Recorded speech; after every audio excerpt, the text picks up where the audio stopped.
ගුණාත්මක ආහාර නිෂ්පාදනය සඳහා ක්‍රමවේද. පාඩමේ මාතෘකාව ගුණාත්මක ආහාර නිෂ්පාදනය සඳහා ක්‍රමවේද.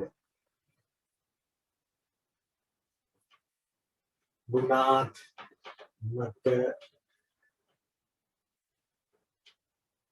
ආහාර නිෂ්පාදනය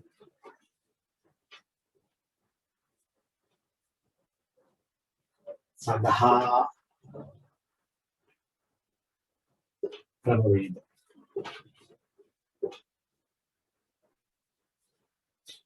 සාපේක්ෂව දිග පාඩම. හරිද? මම හිතනවා කොරෝනා ඉවර වෙනකම්ම කරන්න පුළුවන් වේවි කියලා. කොරෝනා ඉවර වෙනවා කියන්නේ අපි හිතමු තා මාස දෙකක් ගත වුණායි කියලා. මාස දෙකක් විතරයි කාලකයේද 65ක් විතර තියෙන මට මතක විදියට. හරි නේද? දිග සාපේක්ෂව දිග පාඩම ගුණාත්මක ආහාර නිෂ්පාදන සඳහා ක්‍රමවේද. ඒතකොට නිකන් අපි සරලව කියනවා අපි ආහාර ගැන තමයි මේක කතා කරන්නේ. කොහොමද අපි ගුණාත්මක ආහාරයක් ලබා ගන්න කියන මේ මාතෘකාව යටතේ පොඩි මාතෘකා ගොඩාක් කතා කරන්න තියෙනවා. right. ගොඩාක් මාතෘකා යටතේ අපි පළවෙනි මාතෘකාව මේකේ කතා කරනවා. පළවෙනි මාතෘකාව ගුණාත්මක ආහාර ගැන කතා කරන්න නම් ආහාරය ගුණාත්මක වෙන්න නම් ආහාරය මොකක් වෙන්න තියෙනවද? නරක වේ තියෙන්න එපා. හරිද? එහෙනම් මේකේදී කතා කරනවා ආහාර නරක වෙන්නේ කොහොමද කියලා. අපි පළවෙනි මාතෘකාව ආහාර නරක වෙන්නේ.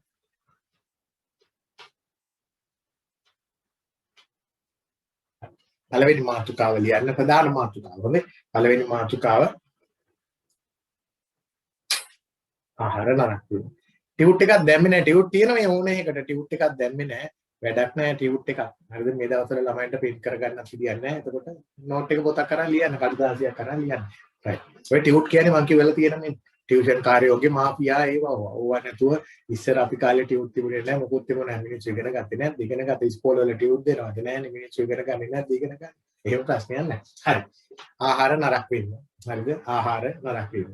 ඔක ඇත්තම කතාව ඔය ටියුෂන් කාර්යෝ නේද? ටියුෂන් කාර්යෝ කියන පිට එහෙම තමයි. කවුරුත් එහෙමයි. ඕවා මාකට් එකට කරනවාට ලස්සන පිට කවරයක් අහලා දෙනවා. ඇතුලේ මොකුත් නැහැ. හරිද? ඇතුලේ මොකුත් නැහැ. ඇත්තම කතාව. හරි. ඒ නිසා ටියුට් එක වැඩක් නැහැ. පොඩිම කියනවා නම් ටියුට් එක වැඩක් නැහැ. හරි. ටියුට් එකක් තියෙනවා. මේ දවස්වල මම ටියුට් එක දැම්මේ නැහැ. මම ටිකක් පහුවෙලා දාන්නම්. ඒතකොට ඕගොල්ලෝ මේකට print එකක් ගන්න පුළුවන් වේවි. right. ආහාර නරක වීම. හරි. මොකද්ද ආහාර නරක වෙනවා කියලා කියන්නේ? ආහාරයක් නරක වෙනවා කියලා කියන්නේ මොන වගේ එකක්ද? හරි. ආහාරය නරක වෙනවා කියලා පුතේ සරලව කියන්නේ ආහාරයක් පරිභෝජනයට ගන්න බැරි වෙන තරමට ආහාරයක් පරිභෝජනයට ගන්න බැරි වෙන ලෙස ආහාරයේ තියෙන ස්වභාවය වෙනස් වෙනවා. ආහාරයක් පරිභෝජනයට ගන්න බැරි වෙන විදිහට ආහාරයේ තියෙන ස්වභාවය වෙනස් වෙනවා. මොනවද? සුවඳ වෙනස් වෙනවා. රස වෙනස් වෙනවා. හරිද? සමහර වෙලාවට අල්ලලා බැලුවම අතට දැනෙන ස්වરૂපය අපි කියන වයනය වෙනස් වෙනවා. හරිද? වයනය වෙනස් වෙනවා. විවිධ දේවල් වෙනස් වෙනවා. ඒකට අපි කියනවා ආහාරයට ඒක ගන්න බෑ. ආහාරයක් නරක වීම කිව්වම මේ පැත්ත අපිට පේනවා. මේ ආහාර නරක වීම අපිට පේනවා. හරිද? පාට වෙනස් වුණොත්, සුවඳ වෙනස් වුණොත්, හරිද? ඒ නිසා අල්ලනකොට අතට දැනෙන ස්වરૂපය වෙනස් වුණොත් පේනවා. මේ ආහාර නරක වීම කිව්වම පුතේ අර්ථ දැක්වීම ඇතුලේ ඊට වඩා වෙනත් කැලලකුත් තියෙන බව මතක තියාගන්න ඕනේ. මොකද්ද ඒ අපිට පේන්නේ නැති නරක වීමේ කැලලක් තියෙනවා. ඒ තමයි ආහාරයට ඔය ශුද්ධ ජීවීන් ආසාදනය වීම. දැන් අපි කඩේක තියෙන ආහාරයක් පුස් කාලා තිබුණොත් අපිට පේනෝනේ පුස් අපි ඒක ගන්නෑ. නාහි ළඟට ගන්නකොට ගඳයි. නැත්තම් මුඩු සුවඳයි. අපි ඒ ආහාරය කැමට ගන්නෙ නැහැ. ගත්තම කිරි කහ පාට වෙලා වර්ණය වෙනස් වෙලා අපි ඒක කන්නේ නැහැ. නරක වෙච්ච බව පේනවා අපිට. හැබැයි මතක තියාගන්න ආහාරයට ශුද්ධ ජීවියෙක් ගොත් අපිට ඒක පේන්නේ නැහැ. අපිට ඒක පේන්නේ නැහැ. ඒ නරක වීම අපිට දැනෙන්නේ නැහැ. හරිද? ඒක කෑවට පස්සේ තමයි දැනෙන්නේ টয়ලට් යන්න වෙනකොට. හරි නේද? ඒ නිසා මතක තියාගන්න ආහාරයක් නරක වීම අර්ථ දක්වනකොට පැති දෙකක්. එකක් අපිට පේන පැත්ත ගැන කියන්නේ. මොකද භාවිතයට ගන්න තරම් නොහැකි වෙන තරමට ඒවයි තියෙන ගුණ වෙනස් වෙනවා. ඒක ලියවෙන්න ඕන. දෙවෙනි එක තමයි අර ශුද්ධ ජීවීන් නිසා වෙන අනේ ඒකත් ආහාර නරක වීමක් තමයි. අනිත් ඔක්කොම හොඳයි. හැබැයි ශුද්ධ ජීවීන් ඉන්නවා නම් ඒත් ආහාරය මොකක් වෙච්ච ආහාරයක්ද?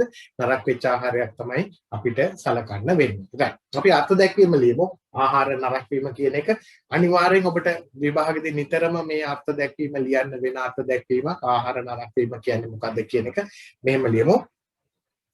ආහාරයක් පරිභෝජනයට ගත නොහැකි. ආහාරයක් පරිභෝජනයට ගත නොහැකි.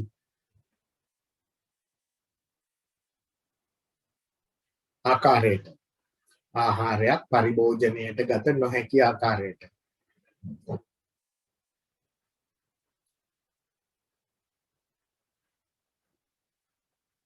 අප්‍රසන්න තත්වයට පත්වීම. අප්‍රසන්න තත්වයට පත්වීම.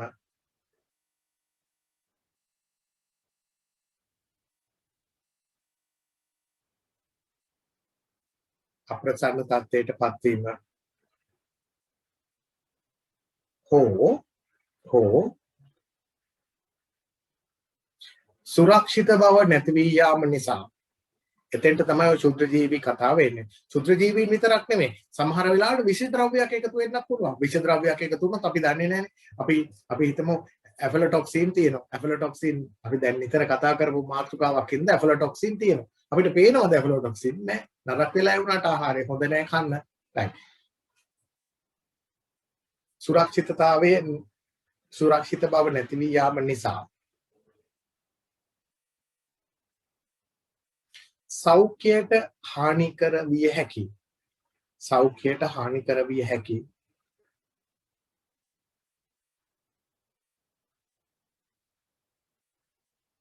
තත්වයකට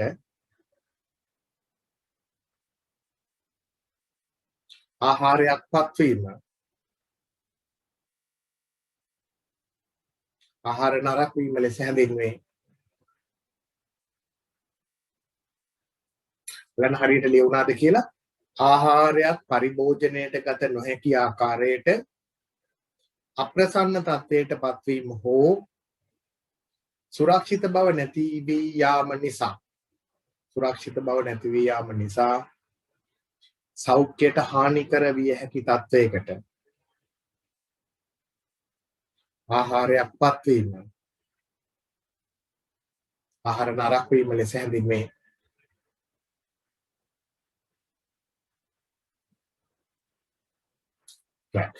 එතන යටින් ලියන්න මෙහෙම. එතන යටින් චුට්ටක් ලියමු මෙහෙම. එළියක් ඇරලා ලියුවත් කමන්නේ. අර්ථ දැක්වීම ඉවරයි. ආහාර නරක වීමේ ක්‍රියාවලිය. ආහාර නරක වීම වඩා හොඳයි. ආහාර නරක වීම සරල ක්‍රියාවලියක ප්‍රතිඵලයක් නොව. සරල ක්‍රියාවලියක ප්‍රතිඵලයක් නොව.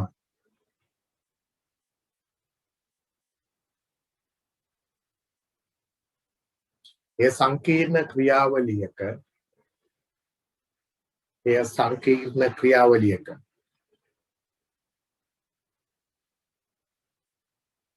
ප්‍රතිඵලයකින් එය සංකීර්ණ ක්‍රියාවලියක ප්‍රතිඵලයකින්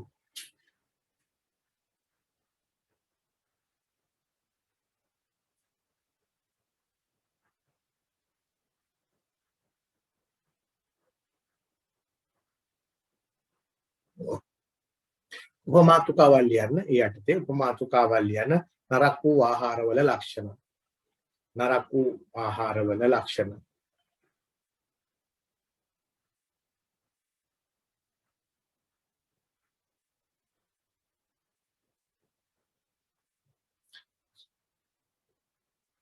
පළවෙනි එක ආහාරයේ භෞතික ගුණ වෙනස් වේ. පළවෙනි එක ලියනවා ආහාරයේ භෞතික ගුණ වෙනස් වේ. එකයට එක ලියනවා. එක ආහාරයේ භෞතික ගුණ වෙනස් වේ. ආහාරයේ භෞතික ගුණ වෙනස් වේ.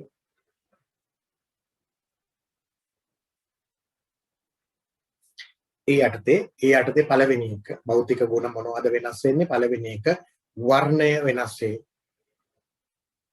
වර්ණය වෙනස් වේ.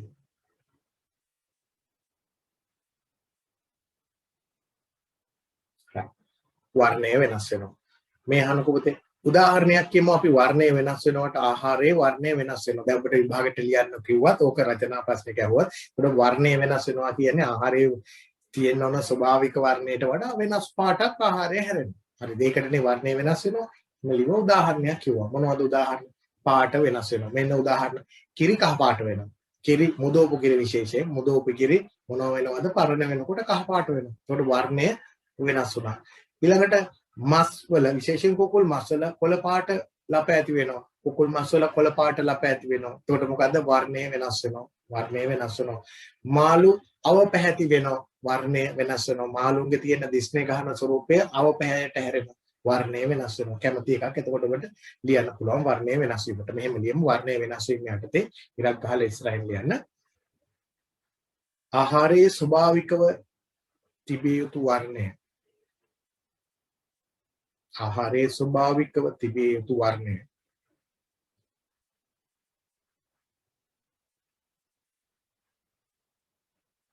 වෙනස් වීම මෙහිදී සිදුවේ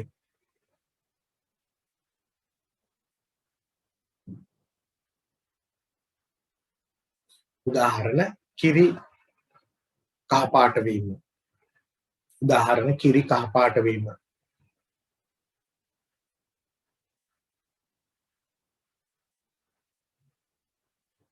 කමා කුකුල් මස් වල කොළ පැහැති ලප ඇතිවීම කුකුල් මස් වල කොළ පැහැති ලප ඇතිවීම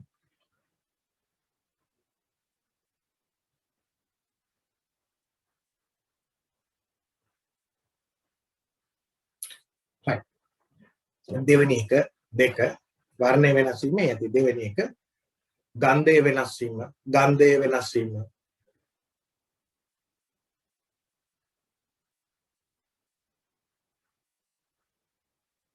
ඒ යටතේ අපිට තේරෙනවා ගඳ කියන එක ඒ යටතේ ආහාරයේ ස්වභාවිකව පවතින ගන්ධය වෙනස් වේ ආහාරයේ ස්වභාවිකව පවතින ගන්ධය වෙනස් වේ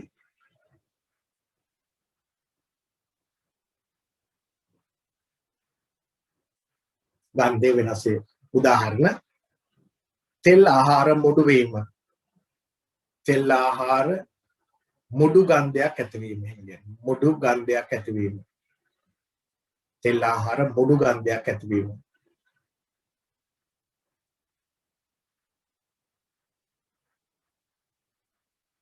මස් මාංශවල කුණු ගඳ ඇතිවීම මස් මාංශවල කුණු ගඳ ඇතිවීම ගඳ වෙනස් වෙනවා ටක් ගාලා ඇමෝනියා හයිඩ්‍රජන් සල්ෆයිඩ් ඒ වගේ ඒවා එකතු වෙලා තමයි ඔය කුණු ගඳ ඇති වෙන්නේ right හරි ඊගාව එක තුන්වෙනි එක ගන්ධයත් ඇති රසය වෙනස් වීම තුන්වෙනි එක රසය වෙනස් වීම රසය වෙනස් වීම භෞතික වෙනස් වීම රසය වෙනස් වීම ඉරක් ගහලා ඉස්සරහින් ලියනවා ආහාරයේ ස්වභාවික රසය මෙහිදී වෙනස් වේ ආහාරයේ ස්වභාවික රසය මෙහිදී වෙනස් වේ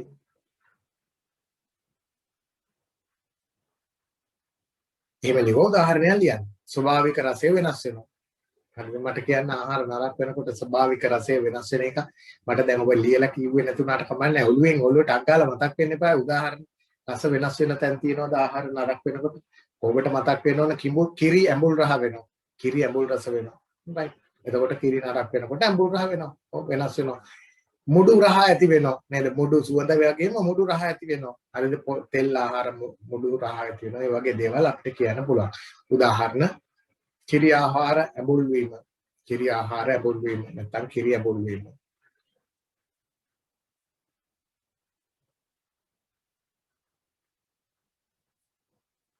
ඊළඟට තෙල් සහිත ආහාර වල මුඩු රස ඇතිවීම තෙල් සහිත ආහාර වල මුඩු රස ඇතිවීම කැවුම් හදලා ටික දවසක් යනකොට මුඩු වෙනවා right මුඩු රස ඇති වෙනවා අපි ඉස්සරහට කතා කරනවා මේ මුඩු රස ඇති වෙන්නේ කියලා ඒව විද්‍යාත්මකව කොහොමද එහෙම වෙන්නේ කියන එක පිළිබඳව අපි ඉගෙන ගන්න යනවා මේ පාඩමේදී ඉස්සරහට right දැන්ට 9 විතරයි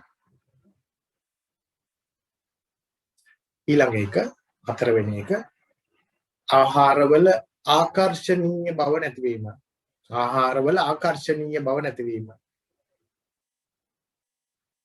ලස්සන නැති වෙනවා ආහාරවල ආකර්ෂණීය බව නැතිවීම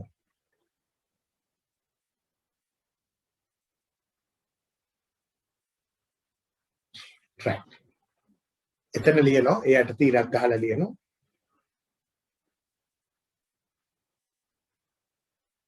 ආහාරවල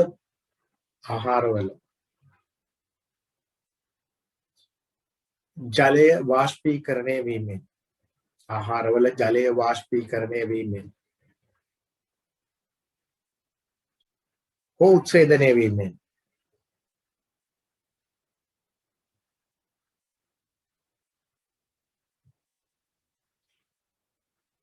මැලවීමට හෝ වියලීමට ලක් වේ. මැලවීමට හෝ වියලීමට ලක් වීමෙන්.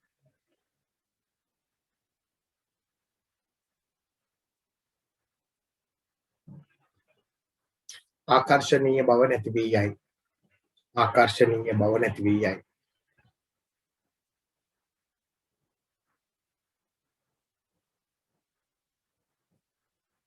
උදාහරණ එළවලු පලා වර්ග මැලවීම. උදාහරණ එළවලු පලා වර්ග මැලවීම. ආහාර නරක් වෙලා. එළවලු පලා වර්ග මැලවීම.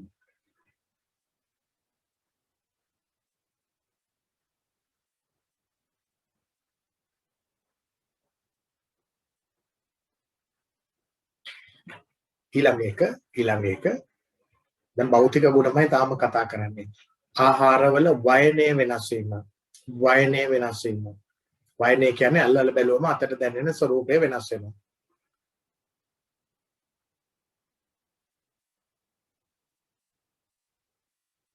එතන ඉරක් ගහලා ලියනවා ආහාරයේ අල්ලා බැලුව විට අතට දැනෙන ස්වરૂපය වෙනස් වේ. ආහාරයේ අල්ලා බැලුව විට අතට දැනෙන ස්වરૂපය වෙනස් වේ.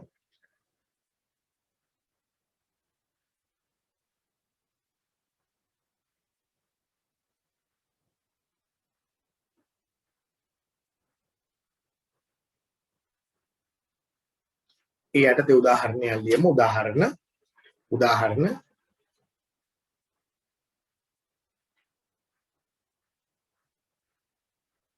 ආහාර පිළුණු වූ විට නානුමය ස්වභාවයක් ඇතිවීම.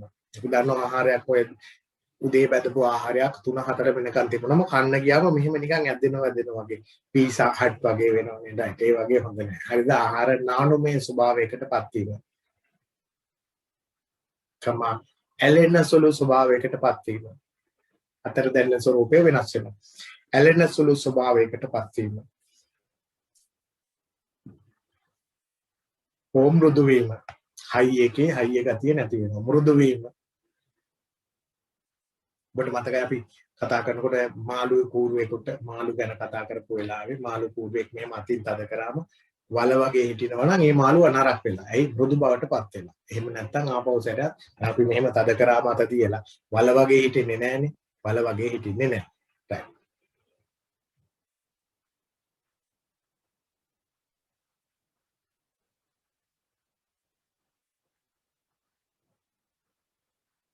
අපි උදාහරණ කිව්වේ නානුමය ගතියක් ඇති වෙනවා කිව්වා, ඇලෙන සුළු බවක් ඇති වෙනවා කිව්වා. එහෙම නැත්නම් මෘදු බවටපත් වෙනවා කිව්වා. මෘදු බවටපත් වෙනවා. හරි. ඒතර භෞතික වෙනස් වීම ඔය වගේ දේවල් අපිට කතා කරන්න පුළුවන්. ඔය මොනවද? භෞතික වෙනස් වීම ගැන තමයි කතා කරන්නේ. හරි. එතකොට එක ඉවරයි.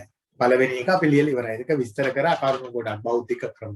දෙක ආහාර නරක වුණාම වෙන්නේ මොනවද කියලායි අපි කතා කරන්නේ. නරක වෙච්ච ආහාරවල තියෙන ලක්ෂණ. right. නරක වූ ආහාරවල තියෙන ලක්ෂණ. දෙවෙනි ලක්ෂණය ආහාරවල පෝෂණීය අගය අඩුවේ.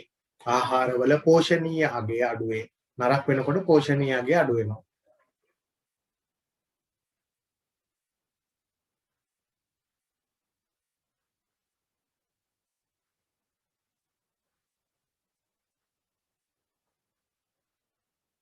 පෝෂණීය අගය අඩුවේ.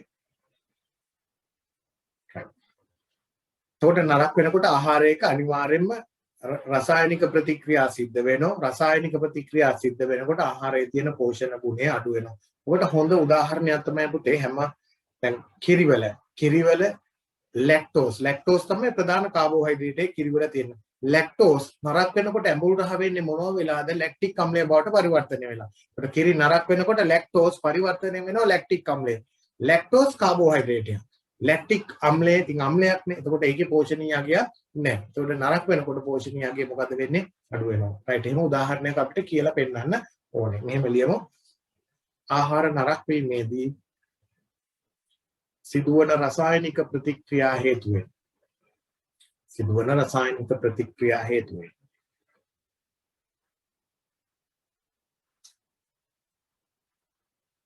පෝෂණීය අගය අඩුවේ.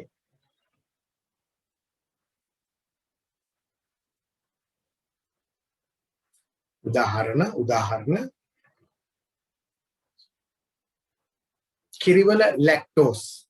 කිරිවල ලැක්ටෝස් නරක් වීමේදී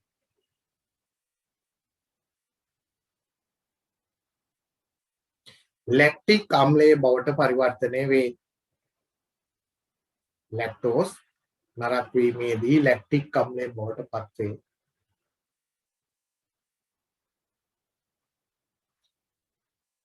පෝෂණ ගුණය අඩු වේ. එතකොට ලැක්ටික් අම්ලයේ පෝෂණ ගුණයක් නැහැ. පෝෂණ ගුණය අඩු වේ.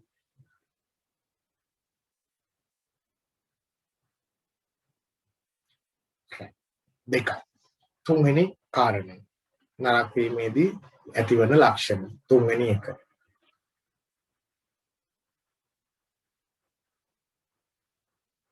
ආහාරයේහි ආරක්ෂාකාරී බව නැතිවීම. ආහාරයේ ආරක්ෂාකාරී බව නැතිවීම.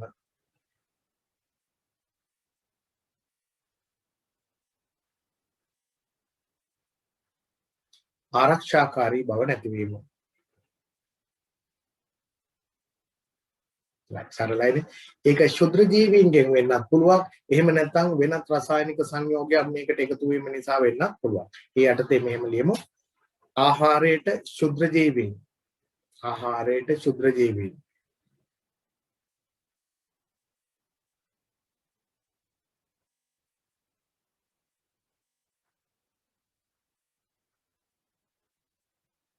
එකතු වීම නිසා හෝ ආහාරයට ශුද්‍ර ජීවීන් එකතු වීම නිසා හෝ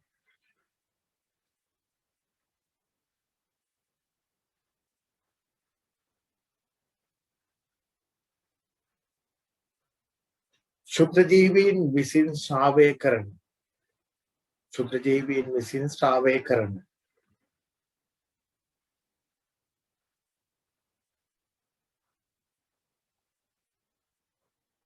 විස සහිත රසායනිකයක්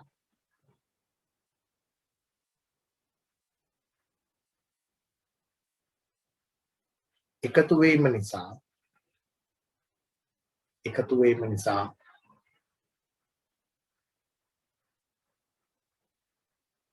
ආහාර නරක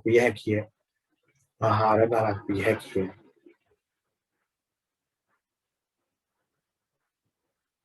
එතකොට උතන පැති දෙකක් තියෙනවා. එකක් තමයි ශුද්‍ර ජීවීන් ඇතුල් වෙනවා. ආහාරයට ශුද්‍ර ජීවීන් එකතු වීම. ඉතින් ගහගන්න ඒක. ශුද්‍ර ජීවීන් එකතු වීම එකක්. දෙවෙනි එක තමයි ශුද්‍ර ජීවීන් ශ්‍රාවය කරපු විෂක් එකතු වීම. ඔය ශුද්‍ර ජීවීන් එකතු වීම කියන එක. ශුද්‍ර ජීවීන් එකතු වීම. ශුද්‍ර ජීවීන් එකතු වීම. ශුද්‍ර ජීවීන් එකතු වීම. කියන එකට අපි නමක් භාවිතා කරන මේකෙදි ආසාදනය වීම කියනවා.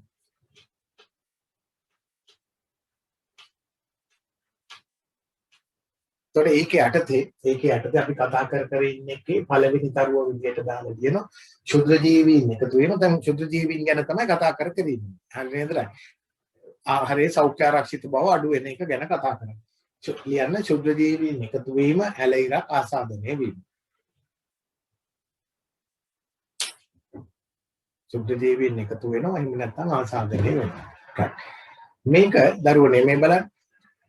මේකෙදි වෙන්නේ ආහාරයට එකතු වෙන ශුද්‍ර ජීවියා අපිට ලෙඩ හදනවා. ආසාදනය වෙනවා කියන එකේ තේරුම ලෙඩ හදනවා කියන එක. හරිද? ආහාරයට එකතු වෙන ශුද්‍ර ජීවියා ආහාරයත් සමග ශරීරයට ඇතුල් වෙලා ශරීරය තුලදී උගේ ක්‍රියාකාරීත්වය නිසා අපිට ලෙඩ හැදෙනවා. උදාහරණයක්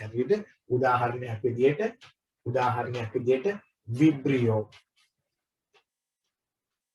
විබ්‍රියෝ කියන බැක්ටීරියාව ආහාරයත් එක්ක අපේ ආමාශයට ඇතුල් වුණොත් ඌ අපේ ඇඟට ඇතුල් වෙලා ඌ විසින් අපිට හදනවා කොලරාව කියන ලෙඩ.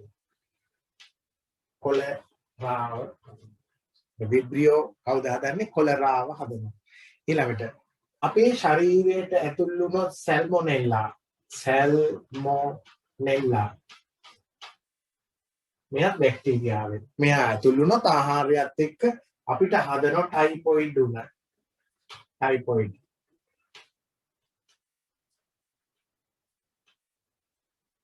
ටයිෆොයිඩ් උන වගේ දේවල් හදන්න පුළුවන්. දැන් එතකොට ක්ෂුද්‍ර ජීවීන් ආහාරයට එකතු වෙනවා. ආහාරයත් එක්ක අපේ ආහාර මාර්ගයට යනවා.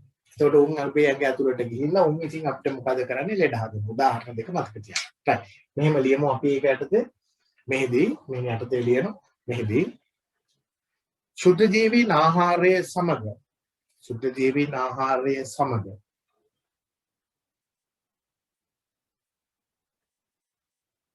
ශරීරයට ඇතුල් වී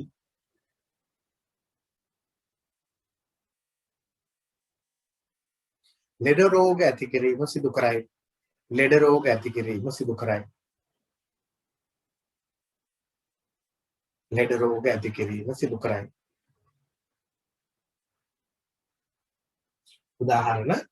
උදාහරණ විබ්‍රියෝ කොලෙරා සැල්මොනෙල්ලා ටයිෆොයිඩ් උන.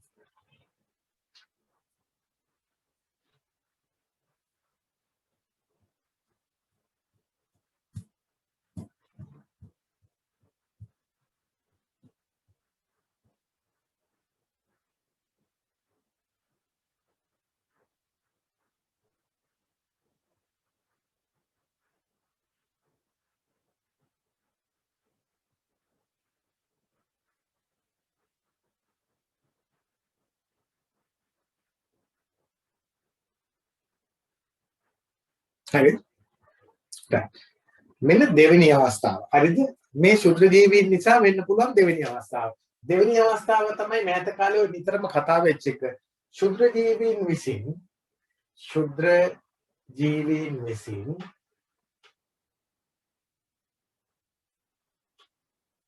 ශ්‍රාවය කරන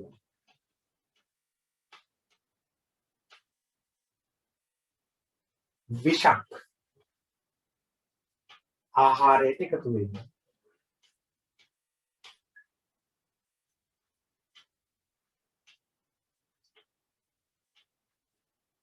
දෙවෙනි එක ක්ෂුද්‍ර ජීවීන් විසින් ශ්‍රාවය කළ විෂ ආහාරයට එකතු වෙනවා. ආහාරයට එකතු වෙනවා. අපිට විෂ වීම කියලා තෝරනම් කියන්න පුළුවන්. විෂ වීම.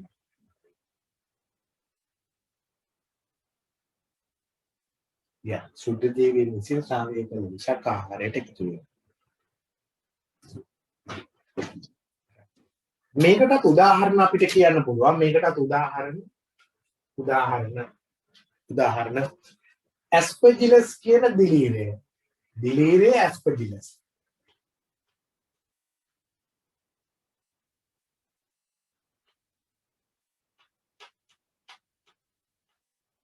මෙයා දිලීරය.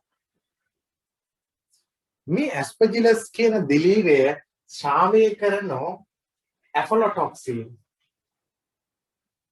සිංහලෙන් කියන්නම් එයාට සිංහලෙන් ලියන්න කමන්නේ. ඇෆලොටොක්සින්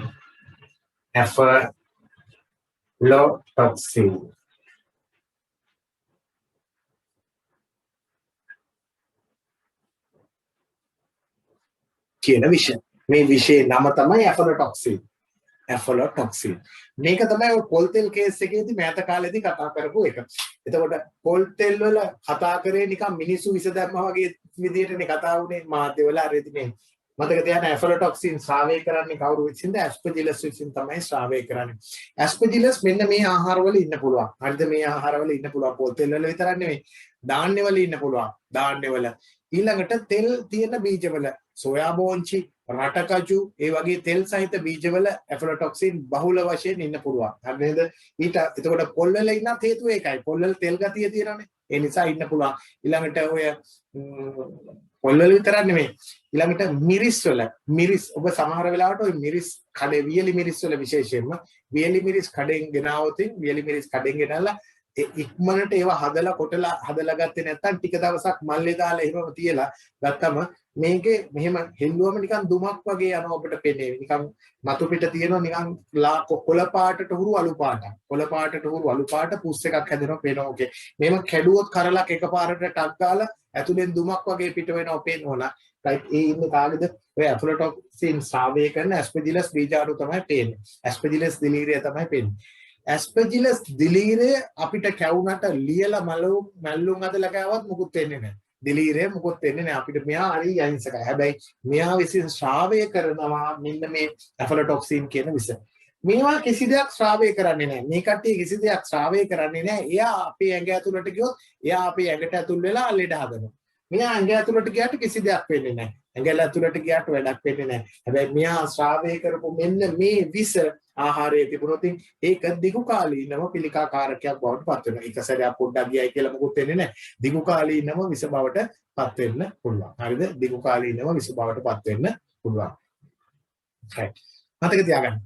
ඔය ඕක පිටරටින් ගේන්න එකේ විතරක් ඇෆලොටොක්සින් තියෙනවා ලංකාවේ එකේ ඇෆලොටොක්සින් නැහැ. එහෙම එකක් නැහැ. එහෙම එකක් නැහැ.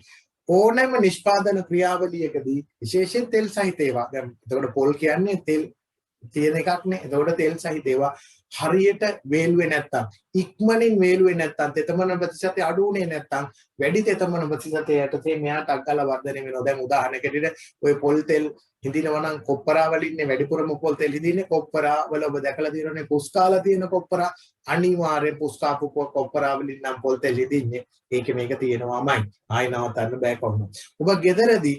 ඔබ ගෙදරදී කිරිමිරි කළා නම් පොල් ගාලා කිරිමිරි කරා නම් පොල් තෙල් හැදුවොත් ඒකේ නෑ. හේතුව ඒ පොල් වල තාම ඇෆලොටොක්සින් වර්ධනය වෙන්න විදියට ඇස්පර්ජිලස් වර්ධනය වෙන්න chance එකක් හම්බ වෙන්නේ නැහැනේ පොල් ඇතුලේ මදේ ඇතුලේ නෑ. හැබැයි මදේ එළියට අරගෙන වායු ගෝලයට නිරාවරණය වෙලා තිබුණාම අන්නේ තෙල් සහිත ආහාර මත මෙයා ඉතා ඉක්මනින් වර්ධනය වෙන එක්කෙනෙක් තමයි ඇෆලොටොක්සින්. හරිද? දිගු කාලීනව විෂ සහිත එක්කෙනෙක්. මෙයා දිගු කාලීනව කාලයක් තිස්සේ ඇෆලොටොක්සින් ශරීරගත වුණොත් ওই ප්‍රශ්නෙට මතුවෙන්න පුළුවන්. හරි නේද? එතකොට මෙන්න එක උදාහරණයක් ඇස්පර්ජිලස් අපිට මතක තියාගන්න කවුද හදන්නේ ඇෆලොටොක්සින්. අද මේ දවස්වල ඔය කතාව ආවේ මේක.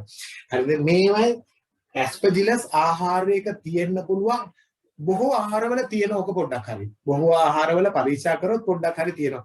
ඒ නිසා ආහාරයක මේක තියෙන්න පුළුවන් සීමාවක් තියෙනවා. මේක තියෙන්න පුළුවන් ඉතා සුළු ප්‍රමාණ යම් ප්‍රමාණයක් සීමාවක් තියෙනවා. ඊට වඩා වැඩි වුණොත් ඉතා නරකයි. ඊට වඩා වැඩි වුණොත් ඉතා නරක වෙනවා. හරි නේද? ඇස්පර්ජිලස් ඔන්න එහෙනම් කතාව ඇෆලොටොක්සින් එක. ඊළඟට තව එහෙම විෂ ශ්‍රාවය කරන කට්ටිය ඉන්නවා. තවත් ඇස්පර්ජිලස්ට අමතරව තව එහෙම එක්කෙනෙක් තමයි ක්ලොස්ට්‍රීඩියම්.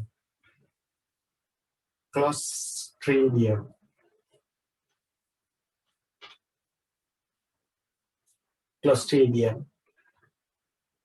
මෙයාත් එහෙම විෂ ශ්‍රාවය කරන කෙනෙක්. මෙයාගේ නියම නම ක්ලොස්ට්‍රීඩියම් බොටියුලිනම්. ඒ නම මම ලියන්න ක්ලොස්ට්‍රීඩියම්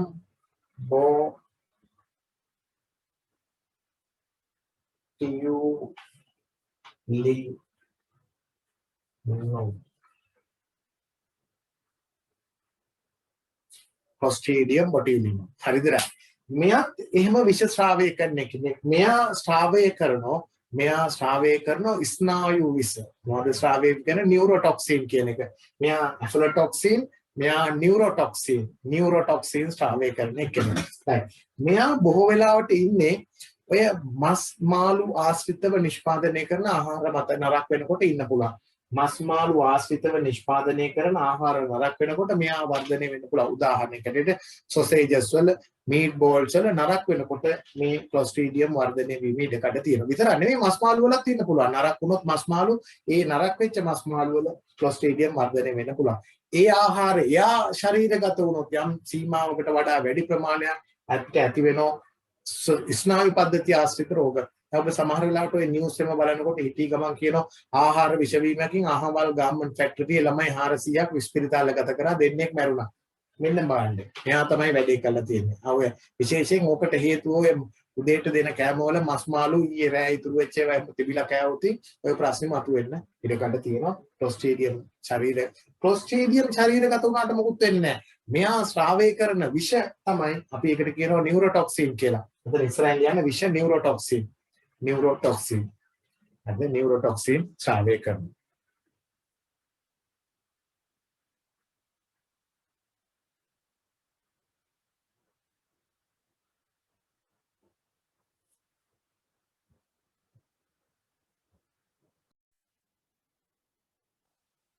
අපි කතා කර හිටියේ අපි කතා කර හිටියේ දැන් ආහාර නරක වීමෙන් ඇති වෙන ලක්ෂණ මොනවද කියන එකනේ ආහාර නරක වුණාම වෙන ලක්ෂණ. right.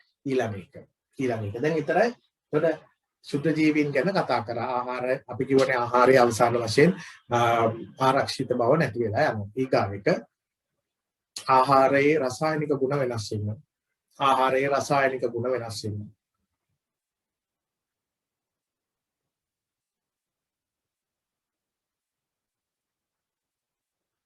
ආහාරයේ රසායනික ගුණ වෙනස් වීම.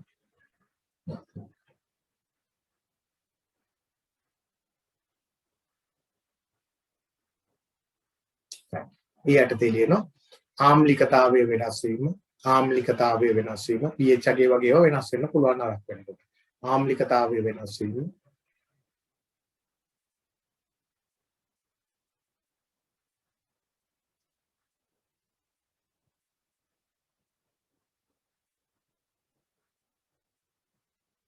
හතරවෙනි එක තමයි ආම්ලිකතාවයේ වෙනස් වීම.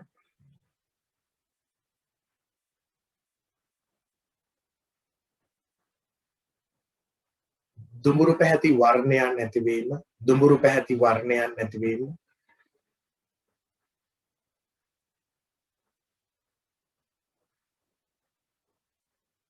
ඒ වගේ ඒවා අපිට උදාහරණ කියන්න පුළුවන්. අපි ඔය ගැන ඉස්සරහට කතා කරන කොහොමද එහෙම වෙන්නේ කියලා. right. එතකොට ඔන්න ආහාරයක් නරක වුණාම වෙන දේවල්. ආහාරයක් නරක වුණාම වෙන දේවල්. ওই ටික තමයි ලක්ෂණ. ආහාරයක් නරක වුණා බව අපිට අඳුර ගන්න පුළුවන්. ඔය ලක්ෂණ දිහා බලලා. right. ඊළඟට මාතෘකාව ලියන ප්‍රධාන මාතෘකාව ආහාර නරක වීමට බලපාන සාධක. මේක ඉතාල වැදගත්. මේ පාඩමේ ඔක්කොම දුවන්නේ මේ මෙන්න මේ කොටස මත. ආහාර නරක වීමට බලපාන සාධක. ආහාර නරක වීමට බලපාන සාධක.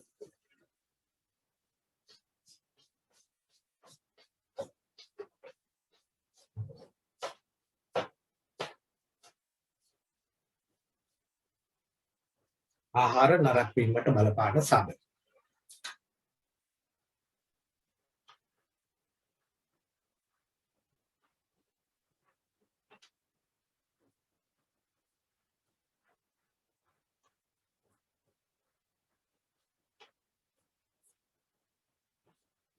ආහාර නරක වීමට බලපාන සාධක. right. මොනවද සාධක? සාධක අපි තුනකට බෙදෙනවා. කොටස් තුනකට බෙදෙනවා. සාධක කිව්වම සාමාන්‍යයෙන් අපි මේ කොටස් තුනකට බෙදෙනවානේ. මොන සාධකද? භෞතික සාධක, රසායනික සාධක, ජෛවික සාධක වගේ අපිට කොටස් තුනකට බෙදන්න පුළුවන්. එහෙනම් අපි ලියන මුලින්ම සාධක ප්‍රධාන වශයෙන් කොටස් තුනකි. සාධක ප්‍රධාන වශයෙන් කොටස් තුනකට බෙදිය හැකිය. භෞතික සාධක, පළවෙනි එක භෞතික සාධක, දෙවෙනි එක රසායනික සාධක,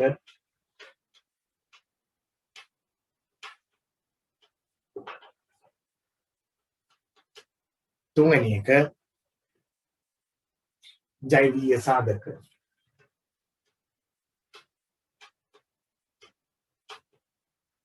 සමහර වෙලාවට මේකට ජෛව රසායනික සාධක කියලා කියනවා. හරිද?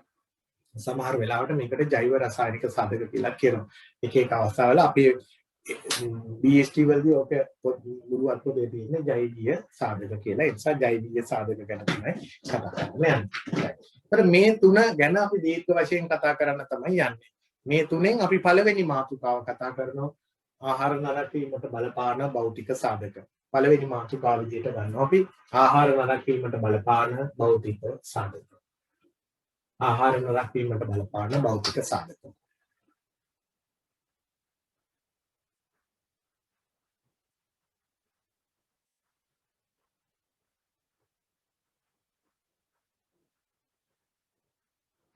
ඊයටතේ ලියන්න මෙහෙම. ඊයටතේ මෙහෙම ලියන්න. ආහාර නරක වීමට බලපාන භෞතික සාධක පහත පරිදි විස්තර කළ හැකිය. ආහාර නරක වීමට බලපාන භෞතික සාධක පහත පරිදි විස්තර කළ හැකිය. මොනවද සාධක කියලා අපි එකින් එක අරන් කතා කරන්න බලාපොරොත්තු වෙනවා. පළවෙනි භෞතික සාධකයේ උෂ්ණත්වය.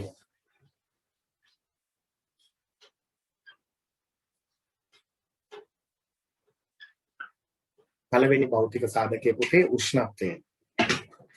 පළවෙනි භෞතික සාධකයේ උෂ්ණත්වය.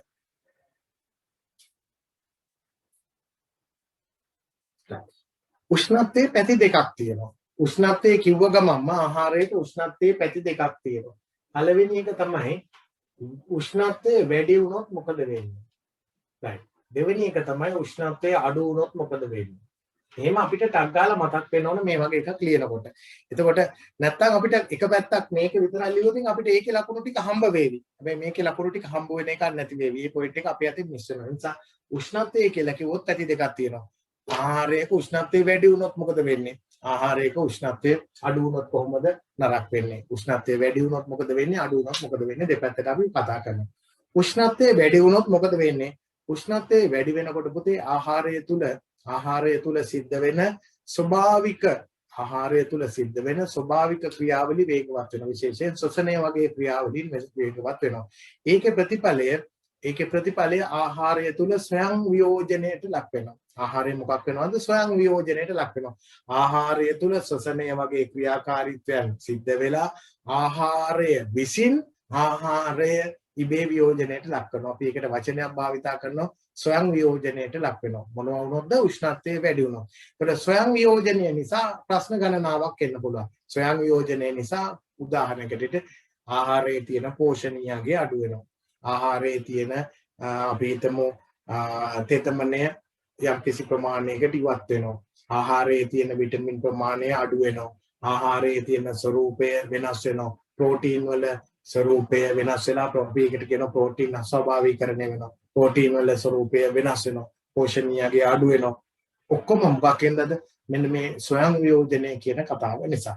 ඔබේ මේක ලියනකොට වැඩි උෂ්ණත්වය නිසා වෙන ක්‍රියාවලිය ස්වයං වියෝජනය කියන වචනේ එන්න ඕන. මේකදී එතකොට ප්‍රධාන වචනේ තමයි ස්වයං වියෝජනය. ස්වයං වියෝජනය. උෂ්ණත්වය වැඩි වුණොත් වෙන්නේ ප්‍රධාන වශයෙන් ස්වයං වියෝජනය. ඒ නිසා වෙන දේවල් සෙට් එකක් තමයි අපිට තියෙන්නේ. right. අපි එහෙම ලියමු. පළවෙනි පොයින්ට් එක උෂ්ණත්වය යටතේ පළවෙනි පොයින්ට් එක උෂ්ණත්වය වැඩි වූ විට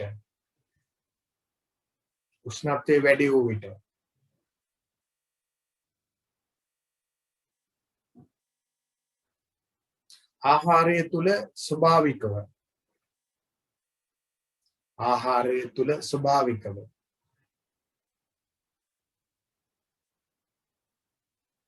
සිදුවන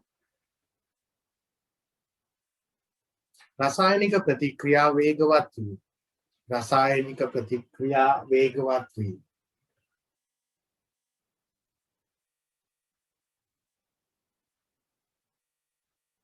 ආහාරය ස්වයං වියෝජනයට භාජනය වේ. ආහාරය ස්වයං වියෝජනයට භාජනය වේ. ආහාරය ස්වයං වියෝජනයට භාජනය වේ.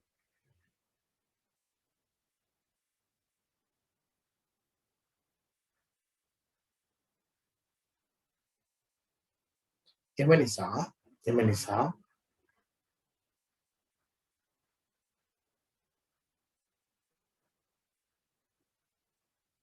වෙන පාඩක් තියෙනවා නම් ලියන්න. ඔය සංයෝජනය කියන වචනේ යටින් ඉරක් ගහගන්න.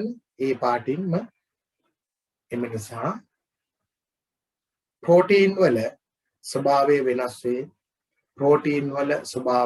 වේ.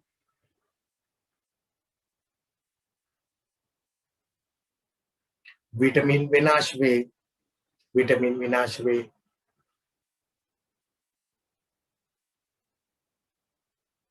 තෛලෝද බිඳ වැටේ. තෛලෝද බිඳ වැටෙනවා කියන්නේ ඝන ස්වරූපයේ තියෙන මේ දේ ද්‍රව ස්වරූපයේ තෙල් බවට පත් වෙනවා. තෛලෝද බිඳ වැටෙනවා. තෙතමනේ ඉවත් වීම සිදුවේ.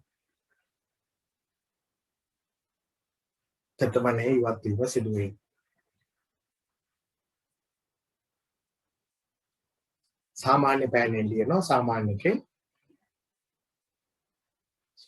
එම නිසා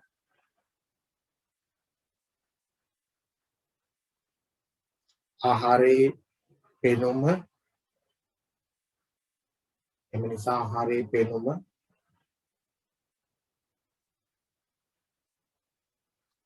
පෝෂණ ගුණය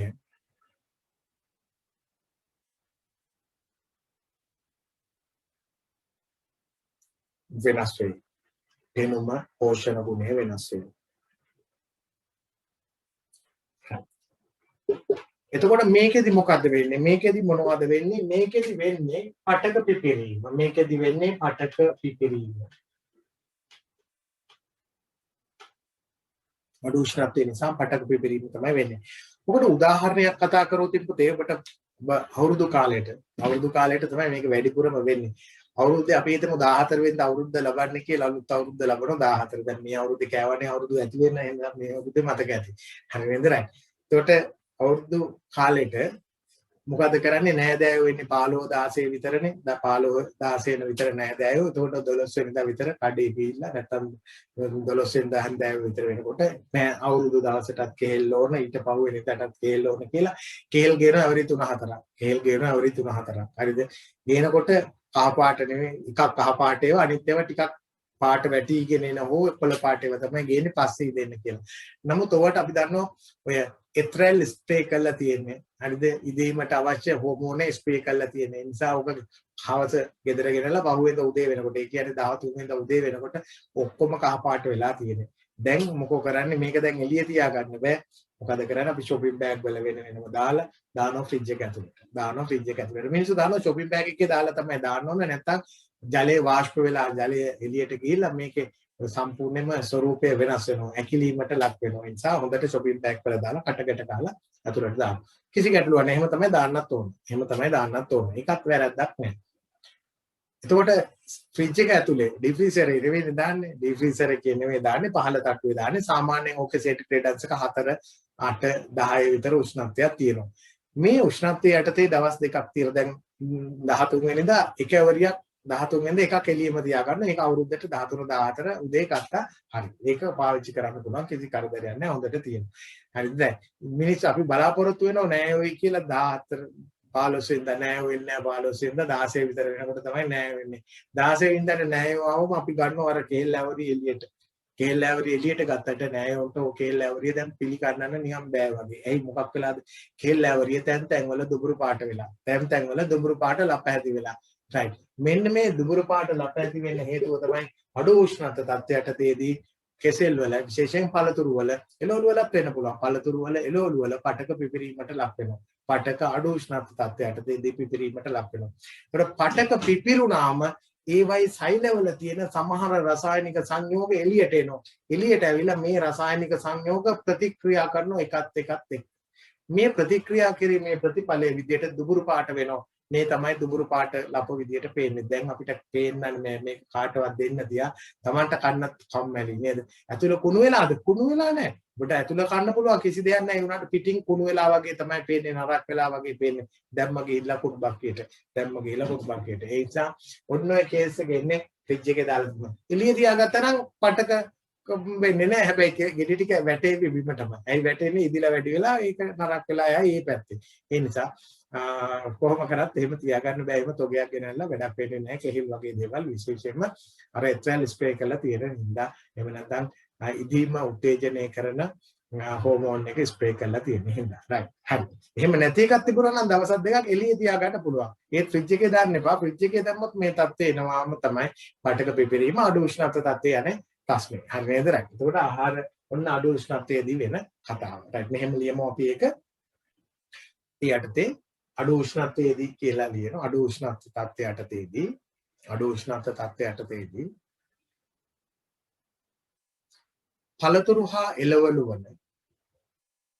පළතුරු හා එළවලු වල පටක පිපිරීම නිසා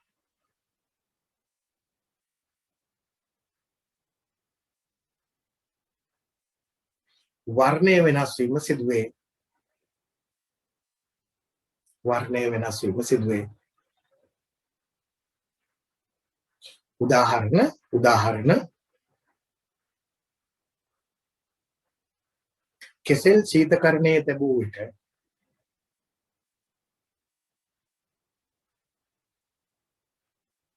ලෙල්ල මත දුඹුරු පැහැති ලප ඇතිවීම. ලෙල්ල මත දුඹුරු පැහැතිලා පැතිවීම.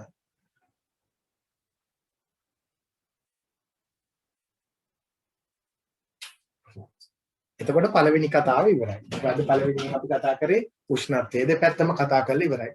මේක රචනා ප්‍රශ්න වලට එන්න පුළුවන්. ආහාර නරක වීමට බලපාන භෞතික සාධක විස්තර කරන්න. අපිට කරුණු පහක් විතර තියෙනවා. අපි විස්තර කරාම හරි. ඒකට උෂ්ණත්වය ඔච්චරයි ලියන්න තියෙන්නේ. ඔච්චරයි ලියන්න තියෙන්නේ උෂ්ණත්වය යටතේ. දෙවෙනි එක. දෙවෙනි එක. අපි මතක තියාගන්නේ අර විදිහට. ඊටු ටික අතින් දාලා මතක තියලා හදලා ලියන්න ඕන. රචනෙත් එක්ක මතක තියාගන්න බෑ කිසිම රජෙකුට. හරිද? එහෙම ඔබ මතක තියාගන්න යෑමම ඔබ අසාර්ථක වෙනවා. හරිද? මතක තියාගන්න ඕන විදිය තමයි මම මෙතන බෝඩ් එකේ ලිව්වේ. දෙක මතක නම් ඒක අතින් දාලා හදලා ඇදලා ලියා ගන්න පුළුවන් වෙන්න ඕන. තනියෙන් ඒක හුරුවෙන් කරන්න ඕන වැඩක්. දෙවෙනි එක බලපාන තෙතමනේ. දෙවෙනි එක තෙතමනේ. දෙවෙනි සාධකයේ තෙතමනේ. දෙවෙනි සාධකයේ තෙතමනේ.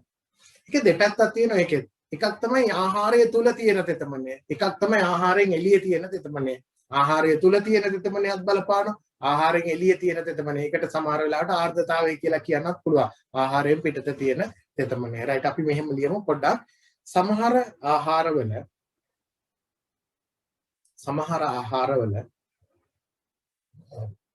පළවෙනි පොයින්ට් එක තෙතමනය නිසා වෙන ප්‍රශ්න. සමහර ආහාරවල අභ්‍යන්තර තෙතමනේ ඉවත් වීම නිසා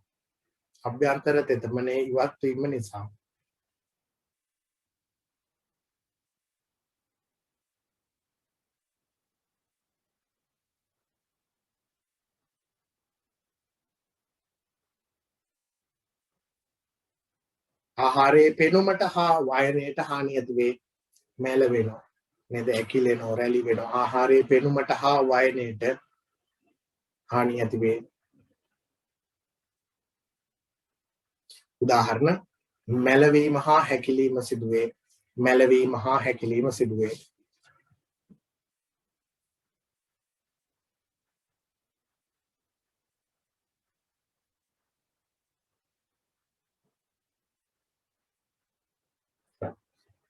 ඊළඟට දරුවනේ ආහාරයේ තුල තියෙන තෙතමනය ගත්තොත් ප්‍රධාන තෙතමන ආකාර දෙකක් ආහාරය තුල තියෙනවා.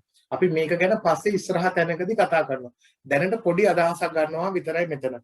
අපි හිතමු මෙහෙම තියෙනවා අපේ ආහාරය කියලා. මෙන්න ආහාරාංශු. ආහාරයේ අංශු බල ලොකු කරලා ඇඳලා. හරිද? අංශු වල ස්වરૂපය ලොකු කරලා දුරස් කරලා ඇඳලා. මෙන්න ආහාරාංශු. මේ ආහාර අංශු වටා තනි ස්තරයක් විදියට තදින් බැඳුණු ජලය තියෙනවා. මේ සෑම ආහාර අංශුවක් වටාම තනි ස්තරයක් විදියට තදින් බැඳිච්ච ජලයේ කොටසක් තියෙනවා. සෑම ආහාර අංශුවක් වටාම තනි ස්තරයක් විදියට ආසක්ති බල වලින් තදින් බැඳිච්ච ජලය තියෙනවා. මේ ජලයට අපි කියනවා බැඳුණු ජලය කියලා. මේ ජලයට අපි කියනවා බැඳුණු ජලය. අපි මේක ගැන පස්සේ තැනකදී කතා කරනවා දැනට. ඊළඟට මේ ආහාරාංශු අතරේ ජලය තියෙනවා. මේ ජලයට අපි කියනවා ආහාරාංශු අතරේ තියෙන ජලයට නිදහස් ජලය කියලා කියනවා.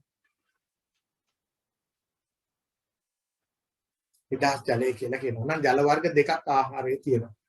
මේ බැඳුණු ජලයේ ආහාර නරක වීමට බලපෑමක් ඇති කරන්නේ නැහැ. බැඳුණු ජලය ආහාර නරක වීමට බලපෑමක් ඇති කරන්නේ නැහැ. ආහාර නරක වීමට බලපෑම ඇති කරන්නේ කවුද? මෙන්න මේ නිදහස් ජලය. ආහාරය තුල තියෙන මොන ජලයද? නිදහස් ජලය. මේ නිදහස් ජලය ආහාරය තුල රසායනික ප්‍රතික්‍රියා සඳහා මාධ්‍ය දෙනවා.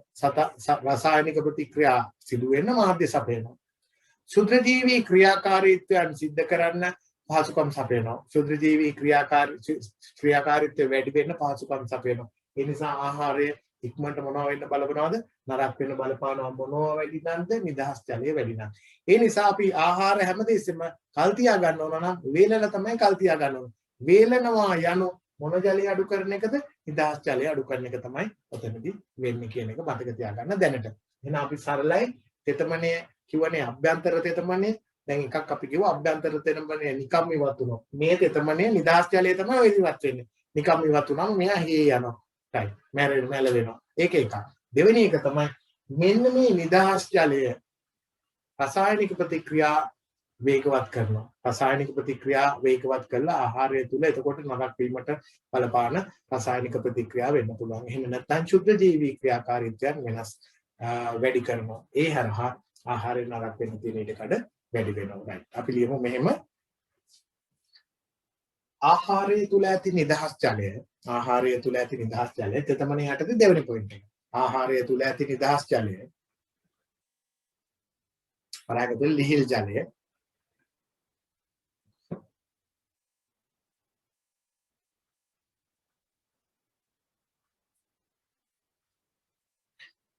ආහාරය තුල රසායනික ප්‍රතික්‍රියා සඳහා ආහාරය තුල රසායනික ප්‍රතික්‍රියා සඳහා විශේෂයෙන් එන්සයිමීය ප්‍රතික්‍රියා රසායනික ප්‍රතික්‍රියා සඳහා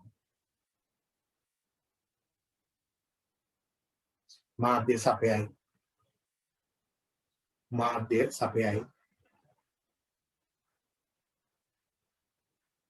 දිගට පිළියන එසේම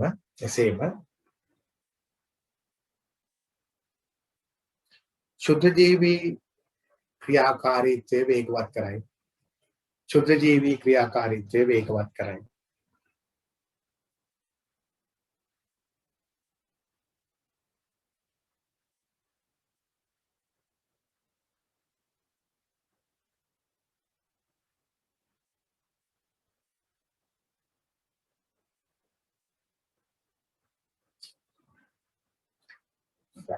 ඊළඟ පොයින්ට් එක තුන්වෙනි පොයින්ට් එක ආහාරයේ ගබඩා කර ඇති පරිසරයේ තෙතමනය ආහාරයේ ගබඩා කර ඇති පරිසරයේ තෙතමනය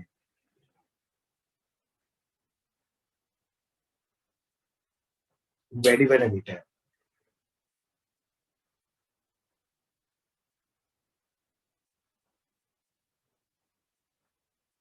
ආහාර මත දිලීර වැනි ශුද්ධ ජීවීන් වර්ධනය වීම ආහාරය මත දිලීර වැනි ශුද්ධ ජීවීන් වර්ධනය වීම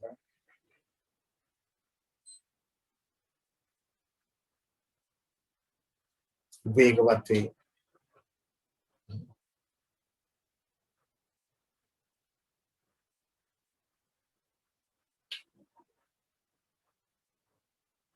ඒ කියන්නේ පලිබෝධ හානිය වැඩි වෙන්න පුළුවන්. ඔව් අපි තෙතමනේ යටතේ තමයි කිව්වේ. තෙතමනේ යටතේ පළවෙනි කාරණා දෙකම කිව්වේ අභ්‍යන්තර තෙතමනේ ගැන.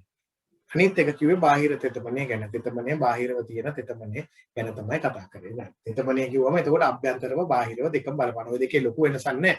නමුත් තියෙන තැන වෙනස් නේද? අභ්‍යන්තර තෙතමනේට එන්නේ මේ දෙක. හරිද? නිදහස් ජලය තමයි ප්‍රධාන වශයෙන් බලපාන්නේ ආහාර නරක වෙන්න කියන එක මතක තියාගන්න. ඕනේ නිදහස් ජලය තමයි ආහාර නරක වෙන්න බලපාන්නේ කියන එක. මේක වෙන තැනක ලියවෙන හින්දා මම මෙතන මේක රූපය අදින්න කියලා කිව්වේ නෑ. මම නමුත් වචනේ භාවිතා කරපු හින්දා මොකද්ද කියන එක තමයි පැහැදිලි කරලා දුන්නේ. right. තෙතමනේ හරි. තුන්වෙනි එක යාන්ත්‍රික හානිය. තුන්වෙනි එක යාන්ත්‍රික හානිය. යාන්ත්‍රික හානිය. තුන්වෙනි භෞතික සාධකයේ යාන්ත්‍රික හානිය. ඒක හරි සරලයිනේ. එළවලු වලි පරතුරු හරි ගෙඩියක් ගන්නවා. දක් ගාලා බිමට වැටෙනවා. පැත්තක් තැලෙනවා. එක්ක කැඩෙනවා, පුපුරනවා. දැන් මොකද වෙන්නේ? යාන්ත්‍රික හානිය. ආහාරය දැන් මොකක් වෙලාද?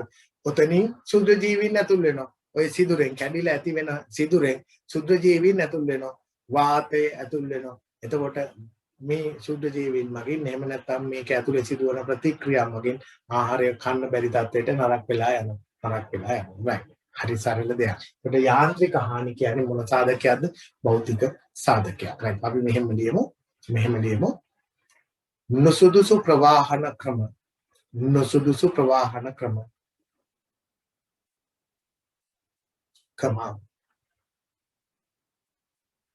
නුසුදුසු ඇසුරුම් ක්‍රම.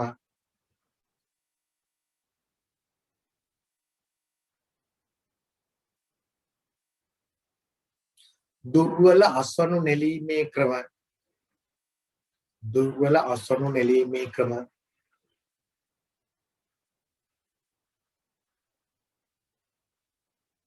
දුර්වල ගබඩා තත්ත්ව.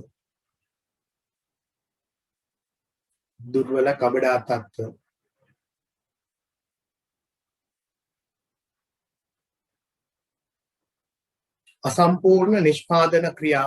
අසම්පූර්ණ නිෂ්පාදන ක්‍රියාවලි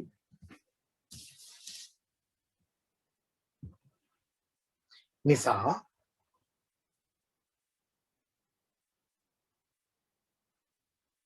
ආහාර මතු පිටින්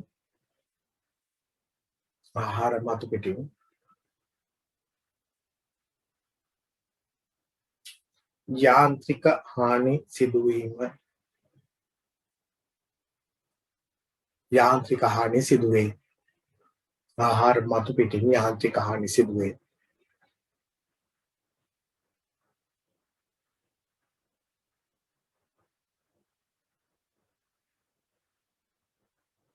එම යාන්ත්‍රික හානි සිදු වූ ස්ථානවල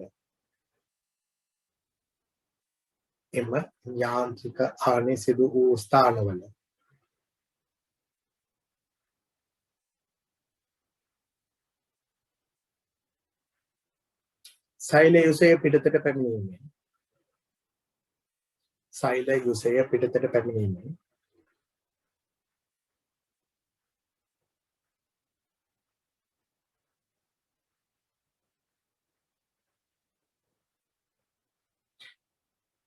රසායනික ප්‍රතික්‍රියා ආරම්භ වේ.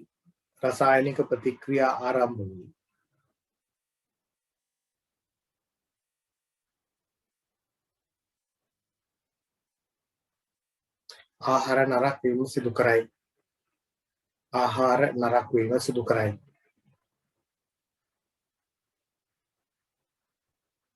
උදාහරණ එන්සයිමීය දුමුරු පහවීමේ ප්‍රතික්‍රියා ඇතිවේ.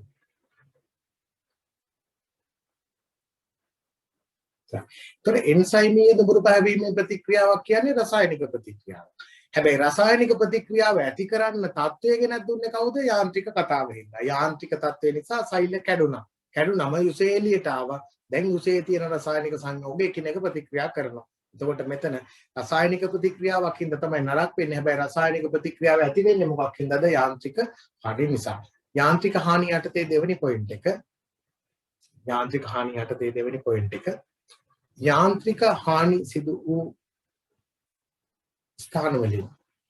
යාන්ත්‍රික හානි සිදු වූ ස්ථානවලින්. ඒ කියන්නේ තුවාල නේද? යාන්ත්‍රික හානි සිදු වූ ස්ථානවලින්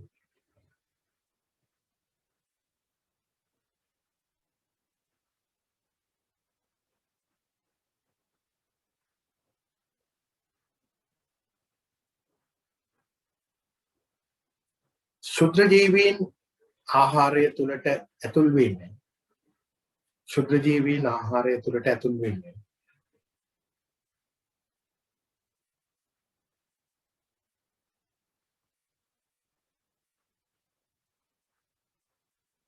ආසාදනය වීම මගින් හෝ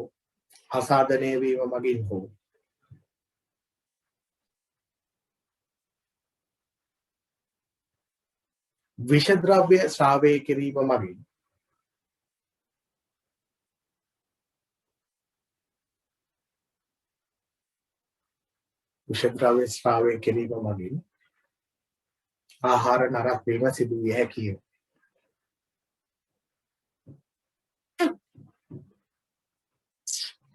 හරිද? එතකොට තුන ඉවරයි. යාන්ත්‍රික හානි කියන කතාව ඉවරයි. හතරවෙනි භෞතික සාධකයේ විදිහට අපි සලකන්නේ කාලය.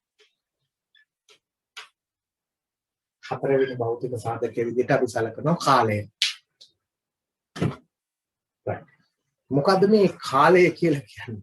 කල් යනකොට කොහොමත් නරක වෙනවා. එහෙමම නෙමෙයි කාලය කියලා කියන්නේ. කාලය කියලා කිව්වම අපි ඔතෙන්දි පොඩි වෙන පැත්තක් තමයි හිතන්නේ.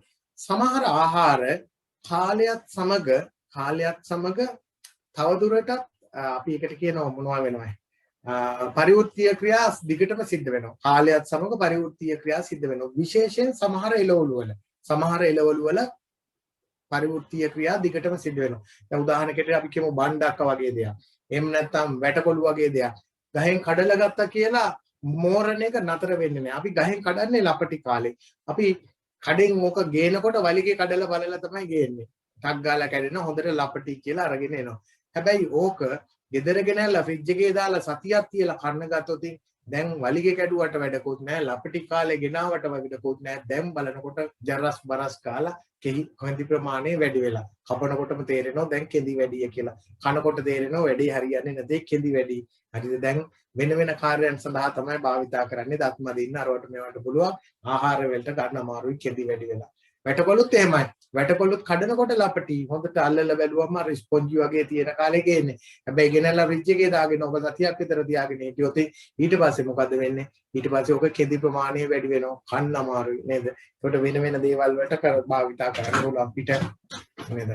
කුණු අතුල්ලන්න ඒ වගේ දේවල් වලට නානකොට මේක නේද? වැටකොළු කරල දෙපැත්තට දාලා අතුල්ලන්න ඒ වගේ වට පුළුවන්. එහෙම නැතුව ගන්න හම්බ වෙන්නේ නැහැ. රයිට්. ඒවා කියන්නේ මොනවද? ඒ කියන්නේ අපි කියනවා කාලයේ විසින් කරපු වෙනස්කම. අපි ගේනකොට එහෙම තිබුණේ නැහැ නේ. ගේනකොට හොඳට තිබුණේ. හැබැයි කල් යනකොට මොකද වෙන්නේ? තව දුරටත් මෙයා මේරි මේ ක්‍රියාවලියට ලක් වෙනවා. මෝරනවා. තන්තු ප්‍රමාණය වැඩි වෙනවා. ඒකත් හොඳ නැති එකක්. තන්තු ප්‍රමාණය වැඩි වීම අපිට පරිභෝජනය කරන්න බෑ දැන්. එතකොට ඒක ආහාරය මොකක් වෙලාද? නරක වෙලා. නරක වෙලා. රයිට්. හරි. අපි මෙහෙම ලියමු කාලය එළවලු හා පළතුරු අස්වනු නෙළූ පසුද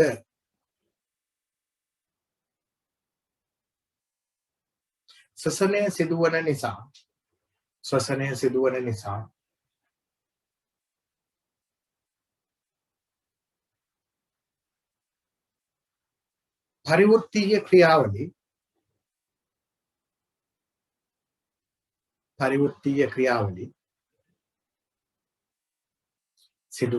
පරිවෘත්තීය ක්‍රියාවලි සිදුවේ.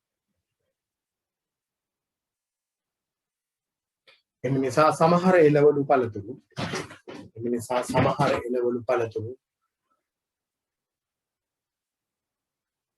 අපි මේකට වචනයක් කියනවා ස්වාභාවික වියපත් වීමට ලක් වේ. ස්වාභාවික වියපත් වීමට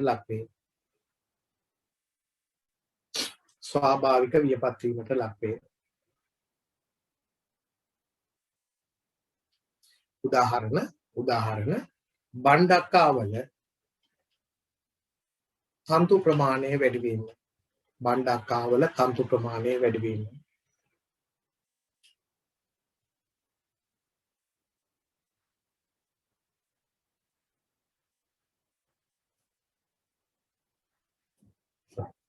පස්වෙනි එක අන්තිම කාරණය. පස්වෙනි එක අපවිත්‍ර කාරක.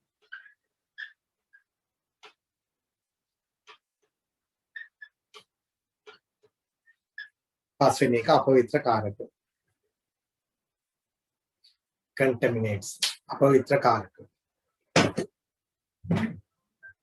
මේ මොනවද කියන්නේ? දූවිලි එකතු වෙන්න පුළුවන්. ආහාරය තියෙනකොට දූවිලි එකතු වෙන්න පුළුවන් නේ තියෙනවා. දැන් කේක් කෑල්ලක් තියෙනවා. වායු ගෝලෙන් දූවිලි ඉන්න පුළුවන් නේද? රයිට්. එහෙම නැත්නම් ගුණෙක් බෙට්ටක් දාලා යන්න බැරිද? පුළුවන් නේ. සත්ව අපද්‍රව්‍ය එකතු වෙන්න පුළුවන්. රයිට්. ඒ වගේ දේවල් වුණොත් අපි දන්නේ නැතුව ඔක කාලා දාන්න පුළුවන්. දන්නේ නැතුව තිබුණොත් කාලා දාන්න පුළුවන්. එහෙම වුණොත් ඒවා දැන් භෞතික සාධක තමයි ආහාර නරක වෙනවා. ඒ වගේ දේවල් ශරීරගත වෙනවා නම් ආහාරය සඳහා ඒ ආහාරය සමග ඒක හොඳ ආහාරයක් නෙමෙයි. නරක වෙච්ච ආහාරයක්. රයිට්. එහෙනම් අපි ඔය හාල්ලෙම නේද බත් කනකොට හිටි ගමන් ජරස් බරස් කාලා කැවෙනවා. මොනවා කැවෙන්නේ ජරස් බරස් කාලා? කවුරු හරි දාපු ගල්නේ. හරිද? කවුරු හරි දාපු ගලක් කැපෙන පටාන් ගල්. හරිද? දැන් මොකෝ වෙන්නේ? දතක පළුවක් ගියා. නේද? දත දෙකට මැදින් දෙබෑ වෙලා. රයිට්. දැන් ඒක හොඳද? හොඳ නෑ. ආහාරය මොකක් වෙච්ච එකක්ද අපි කාලා තියෙන්නේ? නරක වෙච්ච ආහාරයක්. ඒක ආහාරයේ ඉවේ නරක වෙච්ච එකක් නෙමෙයි. ඒක අපිට පිටින් දාපු මොනවද? අපවිත්‍ර කාරක නිසා නරක වෙච්ච එකක්. එහෙනම් අපි ඒක පොඩ්ඩක් ලියලා දාමු. එතකොට ඉවරයි. මොනවද? දූවිලි. යටතේ ලියන දූවිලි. සත්ව අපද්‍රව්‍ය. ගල් වැලි. වැනි. අපවිත්‍ර කාරක.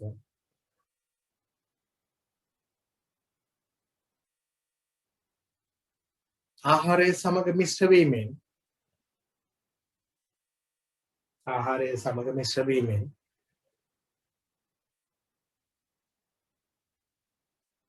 පරිභෝජනයට නුසුදුසු තත්වයට පත් වේ. පරිභෝජනයට නුසුදුසු තත්ත්වයටපත් වේ. පරිභෝජනයට නුසුදුසු තත්ත්වයටපත් වේ.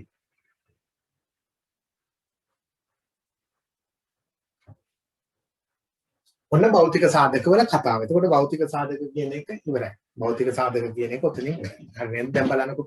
අයිඩියල් සයිස් එකේ රචනා ප්‍රශ්නය. ආහාර නරක වීමට බලපාන භෞතික සාධක විස්තර කරන්න. එතකොට සාධක තියෙන පහයි ওই විදිහට විස්තර කරන්න පුළුවන්. රචනා ප්‍රශ්නේදී ලියන්න ඕන විදිහටමයි නෝට් එක දීලා තියෙන්නේ. හරිද? රචනා ප්‍රශ්නේදී ලියන්න ඕන විදිහටමයි නෝට් එක දීලා තියෙන්නේ. සෞක වැඩි කරන්නත් යන්න එපා, අඩු කරන්නත් යන්න එපා. ඔය විදිහටම ලියන්න. ඔබ ලියනකොට තරු දාන්නේ නැතුව ලියන්න. එච්චරයි රචනා ප්‍රශ්නේදී වෙනස් වෙන්න ඕන. රයිට්. තරු 1 2 දාන්න නැතුව ලියාගෙන යන්න. මේවට නම් 1 2 දැම්මට කමක් නැහැ. ඒක කරුණුනේ. රයිට්. නමුත් විස්තර කරද්දී එහෙම තරු 30 දාන්න නැතුව ලියන්න එච්චරයි කරන් තියෙන්නේ. හරි. හරි ලේසි. දැන් අපි එනම් දෙවෙනි සාධකයට යනවා. දෙවෙනි සාධකය මොකද්ද? රසායනික සාධක. එහෙනම් දෙවෙනියට අපි කතා කරලා බලමු. දෙවෙනි මාතෘකාව විදිහට ලියනවා භෞතික සාධක ඉවරයි රසායනික සාධක. ආහාර නරක වීමට බලපාන සාධකනේ කතා කරන්නේ. දෙවෙනි එක රසායනික සාධක.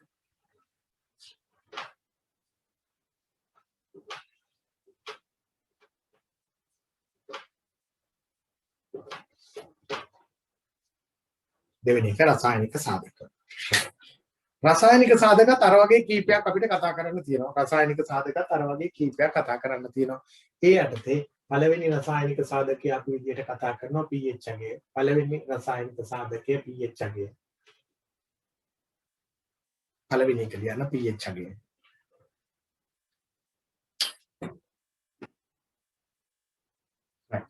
ආහාරය ඉස්සරලා අහගන්නකො පුතේ පොඩ්ඩක්. ආහාරයේ pH අගය ඔය ශුද්ධජීවී වර්ධනය කෙරෙහි ඍජුව බලපානවා. ආහාරයේ pH අගයේ ශුද්ධජීවී වර්ධනය කෙරෙහි ඍජුව බලපානවා. සාමාන්‍යයෙන් pH අගය 6.8 ඉඳලා සාමාන්‍යයෙන් 7.5 විතර වෙනකම් උදාසීන මට්ටම 6.8 7.5 වගේ ඉලක්කමක් තියෙනවා නම් මේ ආහාර pH පරාසයේදී බොහෝ ශුද්ධජීවී නිතා වේගෙන් වර්ධනය වෙනවා. බොහෝ ශුද්ධජීවී නිතා වේගෙන් වර්ධනය වෙනවා. මේ මට්ටමේ තියෙන ආහාරයක් කල් තියා ගන්න හරිය අමාරුයි. කල් තියා ගන්න හරිය අමාරු බව මතක තියාගන්න. ඒකට පළවෙනි පොයින්ට් එක තමයි ඒක. ආහාර මෙන්න මේ pH පරාසය තියෙනවා නම් 6.8 7.5 කියන්නේ උදාසීන pH පරාසය තියෙනවා නම් මේ ආහාර මත ශුද්ධජීවී වර්ධනය ඉතා වේගවත්. දිලීරත් වර්ධනය වෙනවා, බැක්ටීරියාත් වර්ධනය වෙනවා. ඒ නිසා ආහාරය නරක නොවි තියා ගන්න හරිම අමාරුයි. හරිම අමාරුයි. ඒ නිසා අපි ආහාරය නරක කරන මේ ශුද්ධජීවීන්ගෙන් වෙන නරක වීම පාලනය කරගන්න. ශුද්ධජීවීන් දෙගොල්ලක් ඉන්නනේ අපි දන්නවා ආහාර නරක කරන්න බලපානෝ බැක්ටීරියා, ආහාර නරක වෙන්න බලපානෝ බැක්ටීරියා, ඒ වගේම ආහාර නරක වෙන්න බලපානෝ දිලීර. ඔය දෙකම. බැක්ටීරියා මගින් ආහාර නරක වීම ඉතා ඉක්මන්. දැන් උදේ තියෙන ආහාරයක් හවස් වෙනකොට බැක්ටීරියා මගින් නානු ඇති කරනවා, නරක වීමට ලක් කරනවා. හැබැයි දිලීර වලින් ආහාර නරක වෙන්න දවස් 4-5ක් ගත වෙනවා. හුස්ස දෙන්නේ නැහැ එක දවසින්. හුස්ස දෙන්න දවස් 4-5ක් ගත වෙනවා. නිසා මෙයා කාලයක් යනවා. මෙයා ඉක්මනට යනවා. ඒ නිසා අපි ආහාරයක් හදනකොට මෙයාගෙන වඩා සැලකිලිමත් වෙන්න ඕන. ඇයි යාගෙන වඩා සැලකිලිමත් වෙන්න? මෙයාගේ හින්දා එක දවසින්ම ආහාරය කන්න බැරි තත්ත්වයකටපත් වෙන්න පුළුවන්. මෙයා හින්දා දවස් 4-5ක් යයිනේ. ඒ නිසා අපි ඔය ගෙදර ආහාර හදනකොට එළවලු අරෝමය වියනකොට මොකද්ද කරන්නේ? හැමතිස්සෙම ආහාරයේ pH අගය අඩු පැත්තේ තියාගන්න හදනවා. ආම්ලික පැත්තට ආහාරය ගෙනියන්න උත්සාහ කරනවා. ආම්ලික පැත්තට ආහාරය ගෙනියන්න උත්සාහ කරනවා. හේතුව පුතේ ආම්ලික මාධ්‍යයේදී බැක්ටීරියා ක්‍රියාකාරීත්වය හැමතිස්සෙම අඩු වෙනවා. ආම්ලික මාධ්‍යයේදී බැක්ටීරියා ක්‍රියාකාරීත්වය හැමතිස්සෙම අඩු වෙනවා. අපි පස ගැන කතා කරනකොටත් ඕකම කිව්වා. ආම්ලික පසේ හිතකර බැක්ටීරියා ක්‍රියාකාරීත්වය අඩු වෙනවා. හිතකර හරි අහිතකර හරි ආම්ලික මාධ්‍යයේ බැක්ටීරියා ක්‍රියාකාරීත්වය මොකක් වෙනවද? අඩු වෙනවා. ඒ නිසා තමයි අපි ආහාර හදනකොට ආහාරයට දාන්නේ ඇඹුල් ಜಾතිමනේ. මොනවද දාන්නේ ඇඹුල් ಜಾති? බොරක දානවා. දෙහි දානවා. ඊළඟට තක්කාලි දානවා. ඊළඟට අපි කියමු විනාකිරි දානවා. මේ දාන්නේම ඔක්කොම බලන්න කුළුබඩු හරි මොනවා හරි විදියට එකතු කරන ඒවායින් බහුතරය තියෙන ඇඹුල් ಜಾති. ඇඹුල් පැත්තට යන්නේවා. ඇඹුල් පැත්ත කියන්නේ මොන පැත්තට යන්නේවද? ආම්ලික පැත්තට ආහාරය අරගෙන යන්නේවා. හේතුව එහෙම වුණාම ආහාරයේ බැක්ටීරියා වර්ධනය අඩු කරන්න පුළුවන්, කල් තබා ගැනීම වැඩි කරන්න පුළුවන්. දැන් අපි දන්නවා අච්චාරු වගේ එකක් ගත්තොත් අච්චාරු වල pH එකේ සාමාන්‍යයෙන් 3.5ක් විතර. හරිද? විනාකිරි දාලා ගොඩාක් ආම්ලික පැත්තට අරන් ගෙනියනවා. අච්චාරු සාමාන්‍යයෙන් සතියක් දෙකක් තියාගන්න පුළුවන්. ඔව් බැක්ටීරියා ආසාදනය එතන ඇති වෙන්න අමාරුයි. හේතුව ඒ පරාසය තුල බැක්ටීරියා වර්ධනය වෙන්න තියෙන ඊට කඩිත ආඩු නිසා. හැබැයි එයින් කියනවද කවදාවත් අච්චාරු නරක වෙන්නේ නැහැ කියලා. අච්චාරුත් සතියක් දෙකක් යනකොට නරක වෙනවා. හැබැයි ඒ නරක වෙන්නේ බැක්ටීරියා හින්දා නෙමෙයි. ඒ නරක වෙන්නේ කවුද? දිලීර හින්දා. දිලීර වලට ඒ අගේදිත් වර්ධනය වීමේ ඉඩකඩ තියෙන බව මතක තියාගන්න ඕනේ. එහෙනම් ඔන්න ආහාරයේ pH අගේ බලපාන හැටි නරක වෙන්න. කාටද? ශුද්ධ ජීවීන්ට විශේෂයෙන් බැක්ටීරියාවන්ට මේ pH අගේ ඉතා සුදුසු වෙනවා මොන පරාසයේදීද මේ පරාසයේදී. රයිට්. අපි මෙහෙම ලියමු පළවෙනි පොයින්ට් එක විදිහට මේ පරාසය මතක තියාගන්න. මෙහෙම ලියන්න. ආහාරයේ pH අගය පළවෙනි පොයින්ට් එක ආහාරයේ pH අගය 6.8 6.8 ඉරක් 7.5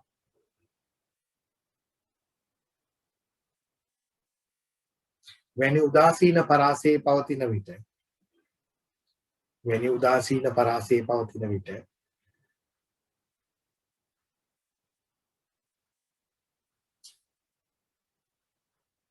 බොහෝ ශුද්ධ ජීවීන් වර්ධනයේ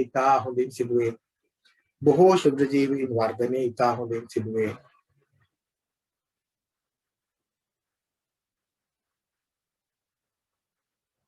එම නිසා ආහාර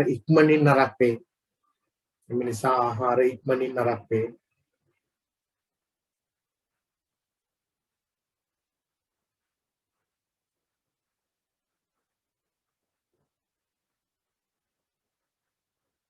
ඊළඟ පොයින්ට් එක විදිහට ලියනවා. ආම්ලික pH අගයේදී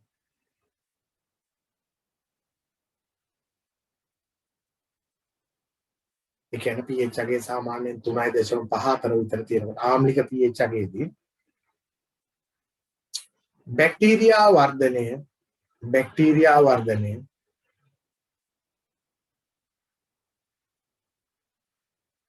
අඩුවීමෙන්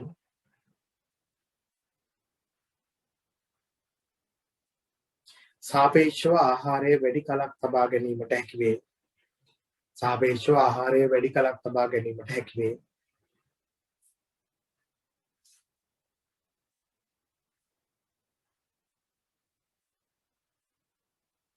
තුන්වෙනි පොයින්ට් එක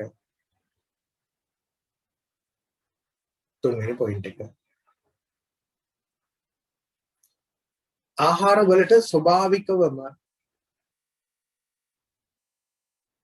ආම්ලිකතාවයක් පවතී.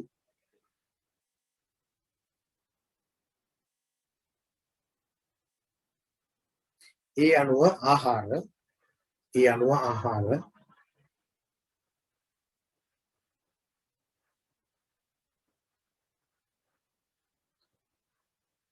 පහත පරිදි වර්ගීකරණය කළ හැකි වේ.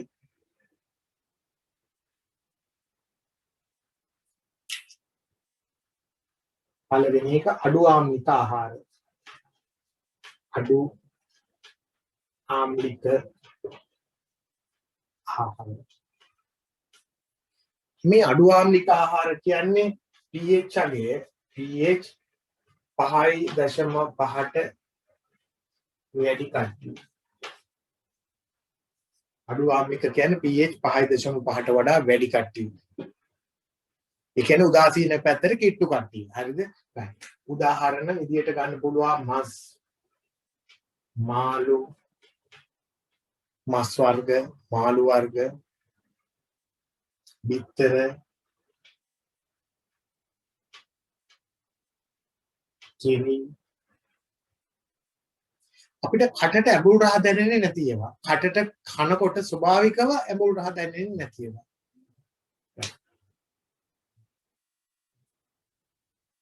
මෙම ආහාර ඉක්මනින් නරක වේ. මේ අඩු ආම්ලික ආහාර කල් තියා ගන්න නොදැ හේතුව මේ පරාසයට ඉතා කෙට්ටු නිසා. මෙම ආහාර ඉක්මනින් නරක වේ.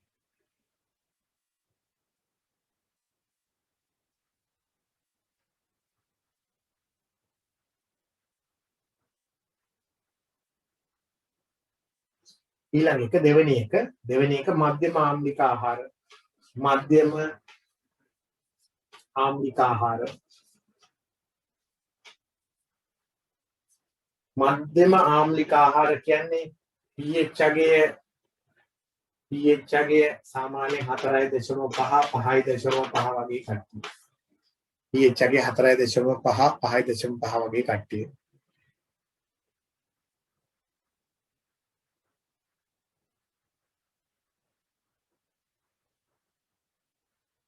මේක මෙහෙම දාගන්න. මේක pH අගය 5ට වැඩි කියලා දාගන්න. මේක මෙහෙම දාගන්න. වඩා හොඳයි. pH අගය 5ට වැඩි නම් අඩු ආම්ලික ආහාර. 4.5 විතර කට්ටියට අපි කියන මධ්‍යම ආම්ලික ආහාර එහෙම දාගන්න.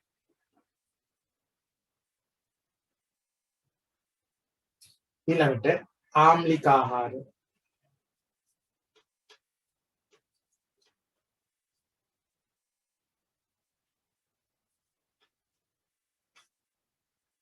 ආම්ලික ආහාර මේ කියන්නේ pH අගය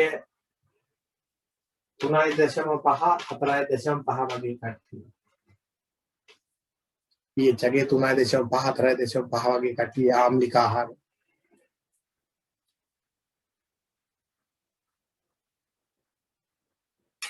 ඊළඟ එක අධික ආම්ලික ආහාර. අධික ආම්ලික ආහාර.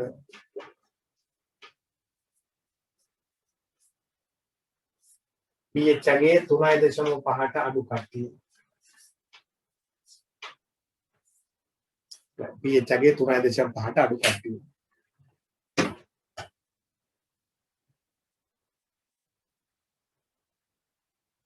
මේක ඉන්නේ අච්චාරු දෙහි දොඩම් හොඳට නැඹුරු කට්ටිය. අච්චාරු දෙහි දොඩම් වගේ කට්ටිය. මේ කට්ටිය බැක්ටීරියා මගින් නරක් වීම අවමය.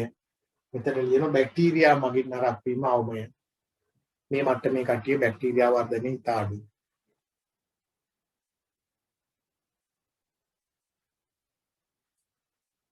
එතකොට ඕනනම් මේ ගොඩේ තියෙන ඔය සූප් වර්ග, මේ ගොඩේ තියෙන සූප් වර්ග, එළවලු වර්ග, සූප් වර්ග එළවලු වර්ග ඉන්නේ මේ ගොඩේ. මොනවාද? මධ්‍යම ආම්ලික. මේකට තමයි ඉන්නේ ආම්ලික ආහාර වලට තමයි තක්කාලි වගේ දේවල් එන්නේ. තක්කාලි. ආම්ලික කට්ටිය තක්කාලි.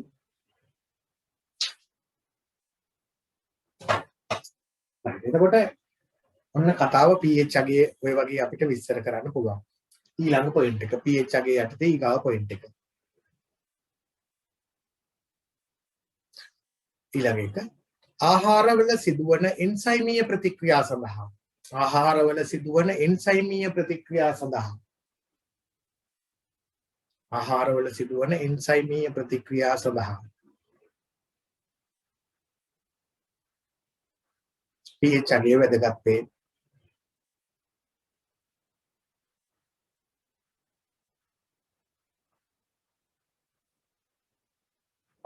pH අගය වැදගත් වේ. දිගටම ලියනවා.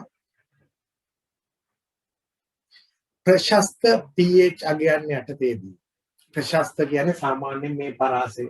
ප්‍රශස්ත pH අගයන් යටතේදී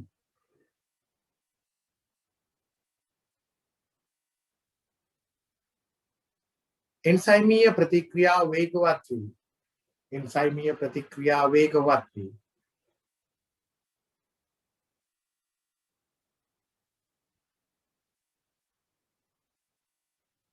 ආහාර නරක වීම වේගවත් වේ. ආහාර නරක වීම වේගවත් වේ.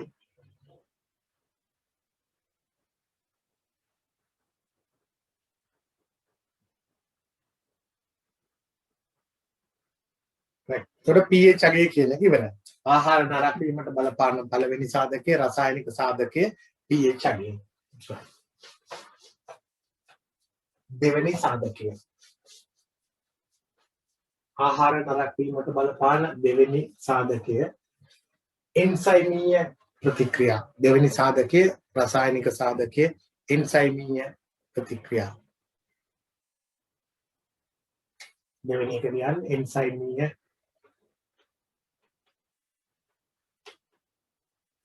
ක්‍රියාකාරීත්වය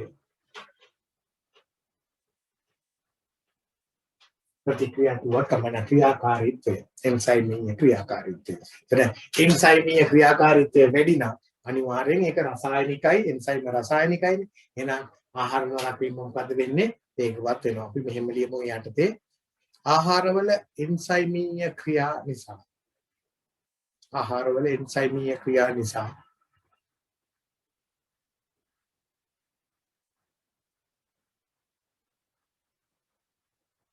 ආහාර තුළ විවිධ රසායනික ප්‍රතික්‍රියා සිදුවේ. ආහාර තුළ විවිධ රසායනික ප්‍රතික්‍රියා සිදුවේ.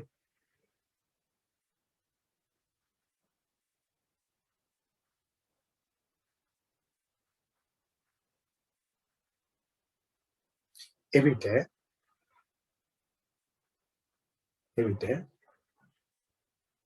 ආහාරවල රසය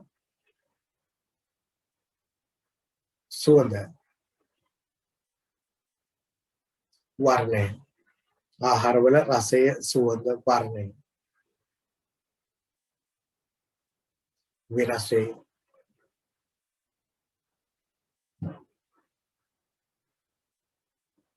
එනම් එන්සයිමීය ක්‍රියාකාරීත්වය වැඩි වන විට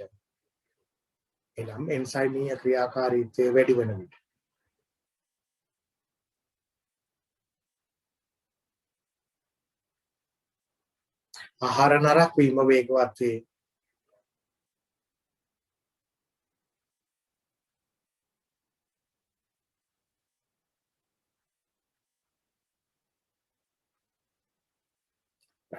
ඊළඟ පොයින්ට් එක එන්සයිමීය ක්‍රියා සඳහා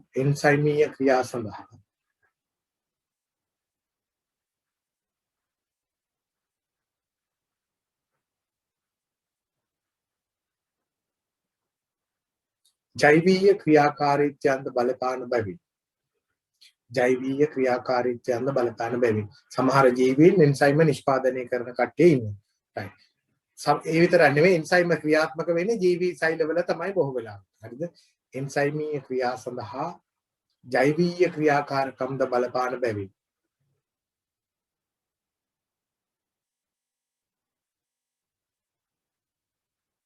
ඒවා ජෛව රසායනික ක්‍රියා ලෙසද හැඳින්වේ.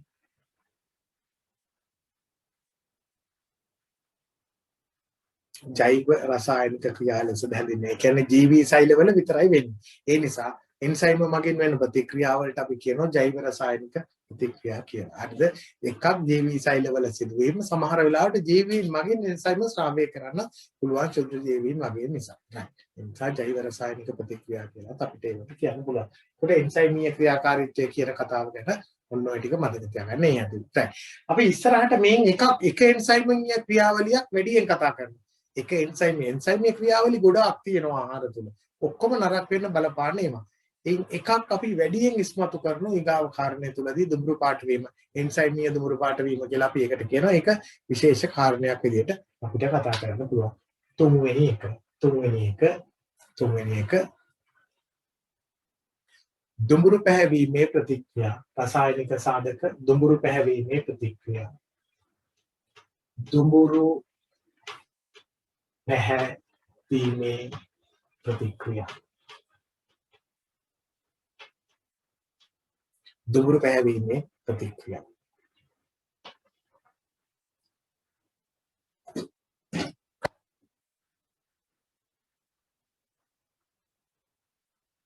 දුඹුරු පැහැවීමේ ප්‍රතික්‍රියා.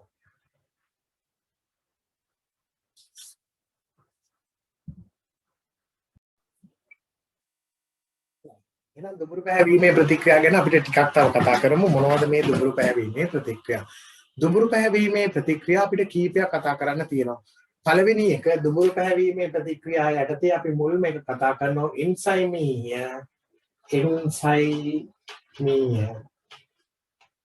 දුඹුරු පැහැවීමේ ප්‍රතික්‍රියා. ඒක එන්සයිමීය ක්‍රියාකාරීත්වයක් තමයි. හැබැයි ඒක විශේෂ ක්‍රියාකාරීත්වයක්. විශේෂ එන්සයිමීය ක්‍රියාකාරීත්වයක් මොකද්ද? දුඹුරු පාට වීමේ ප්‍රතික්‍රියාවක් නිසා අපි මේක මෙතන ලිව්වා කමන්නේ. නමුත් අපි මේක ගැන කතා කරන හින්දා මෙතන ලියනවා එන්සයිමීය දුඹුරු පාට වීමේ ප්‍රතික්‍රියාව කියලා. රයිට්. මේ අහනකො එන්සයිමීය දුඹුරු පාට වීම ඒ කියන්නේ ආහාරවල තියෙන සමහර ආහාරවල තියෙන විශේෂයෙන් ඔය මෙන්න මේ වගේ දේවල් වල. ඔබ දන්නෝ ඇපල් ගෙඩියක් කැපුවම කපපු පෘෂ්ඨය දුඹුරු පාට වෙනවනේ. කපපු පෘෂ්ඨය දුඹුරු පාට වෙනවා. එහෙම නැත්නම් අලු කෙසෙල් ගෙඩියක් කැපුවම කැපුම් පෘෂ්ඨය දුඹුරු පාට වෙනවා. අපි ඔකට කියන්නේ දුඹුරු පාට වෙනවායි කියලා. අපි එදිනෙදා භාෂාවේ ඔකට කියන්නේ කහට පිපෙනවායි කියලා. කහට පිපෙන ප්‍රතික්‍රියාව ගැන තමයි මේ කතා කරන්නේ. කහට පිපෙන එක හොඳ නැහැ. කහට පිපුණා මෙතන කයමට ගන්න හොඳ නැහැ. හරිද? ඒක ගැනයි මේ කතා කරන්න වෙන්නේ. ඕක මෙන්න මේ වගේ වැඩක් තමයි වෙන්නේ. මේ වගේ වැඩක් තමයි වෙන්නේ. right. අපි හිතමු මේ බලන්න. මේ තමයි ඇපල් ගෙඩියේ මේ තමයි ඇපල් ගෙඩිය කියලා හිතන්නකො. මේ ඇපල් ගෙඩියේ හැදිලා තියෙන මායින් සෛල ටික. මේ මෙහෙම අපි හිතමු මෙහෙම සෛල වලින් මෙයා හැදිලා තියෙනවා. මෙහෙම සෛල වලින් හැදිලා තියෙනවා. මම සෛල ටික ලොකු කරලා අදින්න.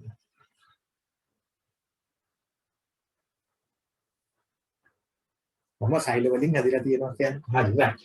දැන් අපි දන්නවා ශාක සෛලයක ස්වરૂපය මෙහෙම පැහැදිලි සෛල බිත්තියක් තියෙනවා. පැහැදිලි සෛල බිත්තියක් තියෙනවා. පැහැදිලි සෛල බිත්තියක් තියෙනවා.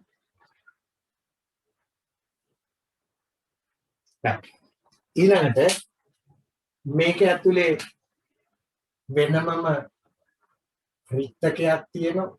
රික්තකයක් මේ රික්තකේ රික්තක යුස පිළිලා තියෙනවා. රික්තකේ රික්තක යුස පිළිලා තියෙනවා. මේ රික්තකේ රික්තක යුස පිළිලා තියෙනවා.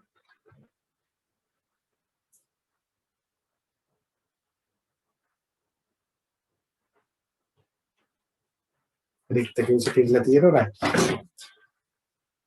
මේ හරිය සෛලෝප්ලාස්මේ අපි දන්නවා ඒකත් තරලයකින් මෙහෙම පිළිලා තියෙනවා. මේ සෛලෝප්ලාස්මේ යුසයෙන් පිළිලා තියෙනවා. සෛලෝප්ලාස්මේ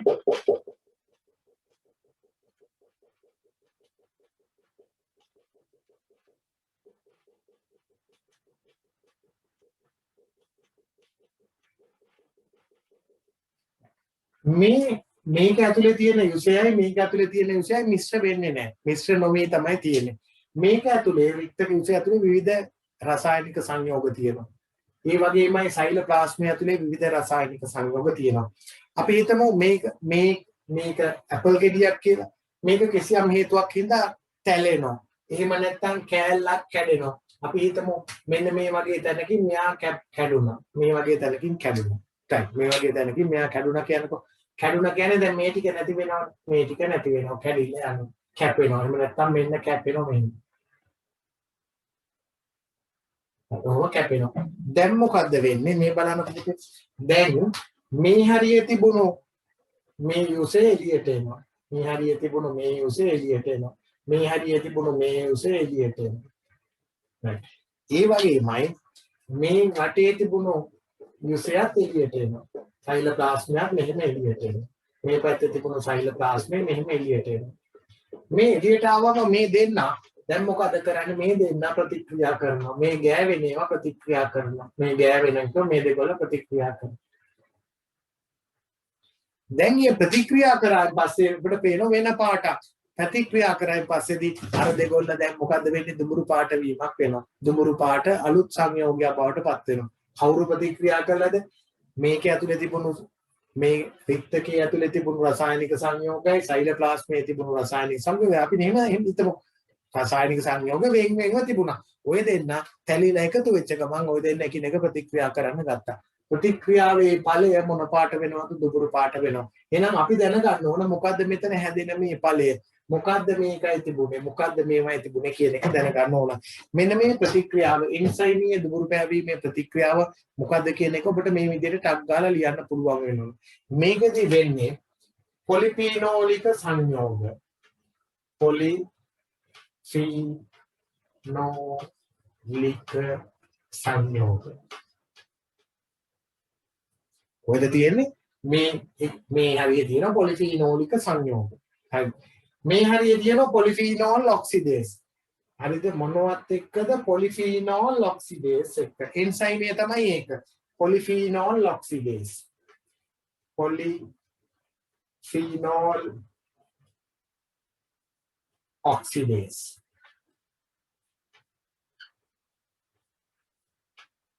එයා තමයි එන්සයිම් එක. ඔය දෙයක් තියෙන අපි හිතමු මේක ඇතුලේ කියලා. දැන් මේ දෙන්න එකතු වෙනවා. මේ දෙන්න එකතු වෙනවා. ප්‍රතිඵලය මොකද්ද වෙන්නේ?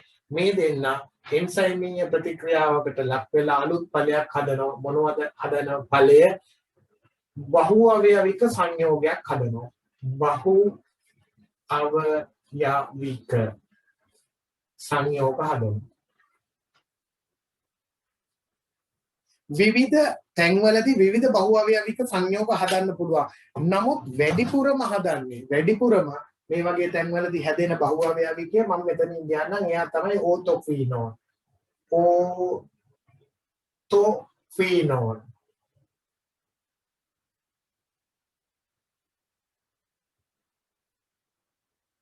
දෙමතින් මම ආයෙත් ඕතොෆීනෝල්.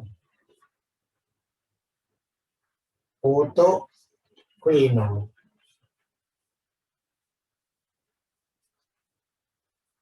බහුතර තැන්වලදී හැදෙන්නේ ඕතොෆීනෝල්. නමුත් සමහර තැන්වලදී වෙන වෙන ඒවාත් හැදෙන්න පුළුවන්. ඒ නිසා පොදුවේ බහු අවයවික සංයෝග. විශේෂයෙන් එහෙම හැදෙන එක උදාහරණයක් තමයි කවුද? ඕතොෆීනෝල් හැදෙනවා. right. එහෙනම් මෙන්න ප්‍රතික්‍රියාව. මේ ප්‍රතික්‍රියාව වේගවත් වෙනවා. මේ ප්‍රතික්‍රියාව සිද්ධ වෙන්න අනිවාර්යෙන් කවුද තියෙනවද? ඔක්සිජන් තියෙනවනේ. මේ ප්‍රතික්‍රියාව සිද්ධ වෙන්න ඔක්සිජන් තියෙනවනේ. හරිනේ. කැඩුනම වායු ගෝලයට නිරාවරණය වෙනවා. වායු ගෝලයට නිරාවරණය වෙච්ච ගමන් ටක් ගාලා ඔක්සිජන් එක මෙයා ගැටෙනවා. ඒ නිසා මේ ප්‍රතික්‍රියාව ඉතා ඉක්මනට සිද්ධ වෙනවා. ඊට අමතරව මේ ප්‍රතික්‍රියාව හොඳින් සිදු වෙනවා උදාසීන pH වලදී. උදාසීන pH යටතේ මේක හොඳින් සිදු වෙනවා. අපි කලින් pH ගේ කතා කරනකොට කිව්වනේ එන්සයිමීය ප්‍රතික්‍රියාව වේගවත් වෙනවයි කියලා ප්‍රශස්ත පරාසයේදී. එහෙනම් උදාසීන පරාසයේදී මේ ප්‍රතික්‍රියාව ඉතා හොඳින් සිද්ධ වෙනවා. ඊළඟට කාමර උෂ්ණත්වයේදී මේ ප්‍රතික්‍රියාව හොඳින් සිද්ධ වෙනවා. කාමර උෂ්ණත්වයේදී මේ ප්‍රතික්‍රියාව හොඳින් සිද්ධ වෙනවා. කාමර T කියන්නේ උෂ්ණත්වයේදී මේ ප්‍රතික්‍රියාව හොඳින් සිද්ධ වෙනවා. එහෙනම් මෙන්න මේකට අපි කියන මොන ප්‍රතික්‍රියාව කියලාද? එන්සයිමීය දුරු පාට වීමේ ප්‍රතික්‍රියාව කියලා කියනවා. පැහැදිලිද? මේක ලියා ගන්න. ඊට පස්සේ අපි ඕක ගැන චුට්ටක් ලියමු. මෙන්න එන්සයිමීය දුරු පාට වීමේ ප්‍රතික්‍රියාව. මේ බහු අවයවික සංයෝගය තමයි ඕතොෆීනෝල් කියලා කියන්නේ. පොලිෆීනෝලික සංයෝග පොලිෆීනෝල් ඔක්සිඩේස් එක බහු අවයවික සංයෝග බවට පත් කරනවා.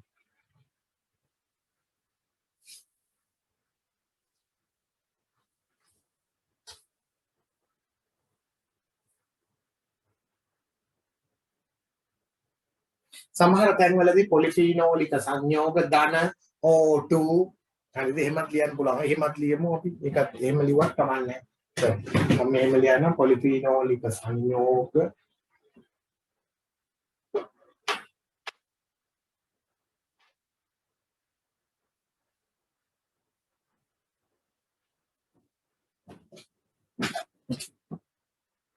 පොලිෆීනෝලික සංයෝග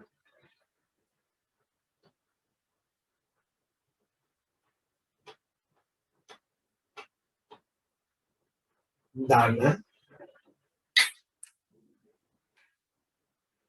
ඔක්සිජන් පොලිෆීනෝල් ඔක්සිඩේස් එක උදාසීන pH කාමර උෂ්ණත්වය. මේකට අවශ්‍ය තත්ත්ව දෙකක් තමයි උදාසීන pH කාමර උෂ්ණත්වය. එන්නේ. ඒකට පැහැදිලි නේද?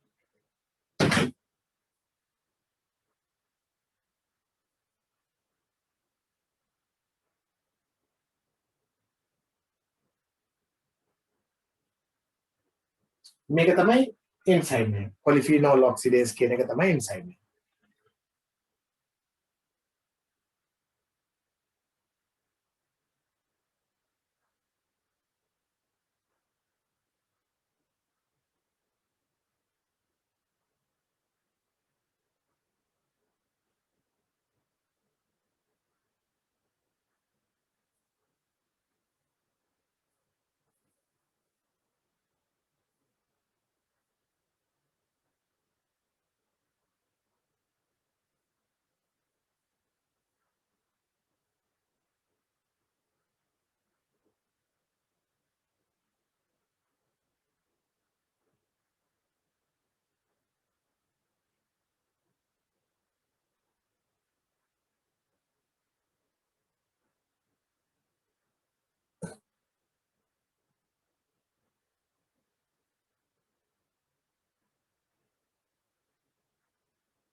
right. ඔව්. බැංකුවට දාන්න සල්ලි. බැංකුවට දාන්න බැංකුවේ ගිණුම නැත්තම් මට පොඩි මැසේජ් එකක් දාන්න මම එතකොට බැංකුවේ ගිණුම අංකේ දෙන්න. හරිද? right. කවුරු හරි ළඟදී ආපු දරුවෙක් නේ අහන්නේ ඔව් බැංකුවට දාන්න.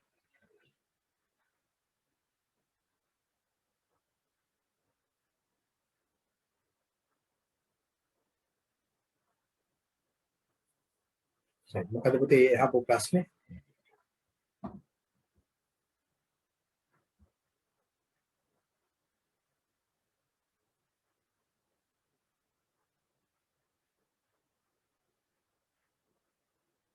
මෙහෙම.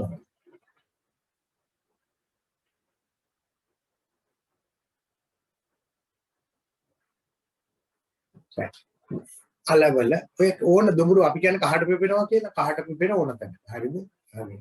වම්බොටු. right. වම්බොටු වලත් එනවා. ඔව් කහට පිපෙනවා කියන්නේ වෙනවා. කහට පිපෙනවා කියන්නේ ඔක්කොම ඕවා තමයි. right. හරි. මෙහෙම ලියමු. ඒ යටතේ ආහාර පෙති කැපීමේදී ආහාර පෙති කැපීමේදී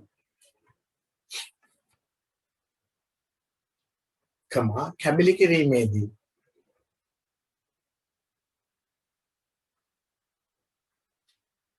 පටක වලට හානි සිදුවීමෙන් පටක වලට හානි සිදුවීමෙන්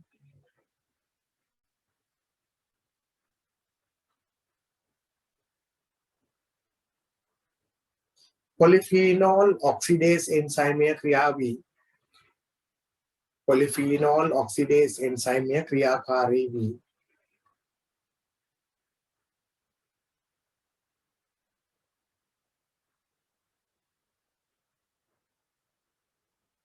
ආහාරයේ ඇති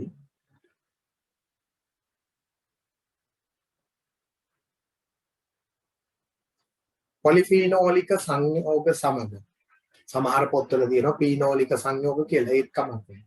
පොලිෆීනෝලික සංයෝගාණු සමග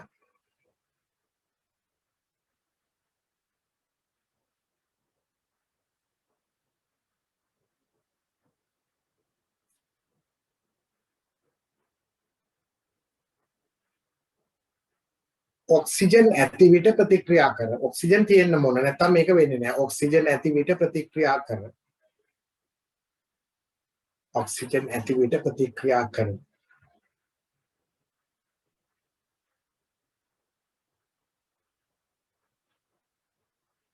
අවසන් ඵලයේ ලෙස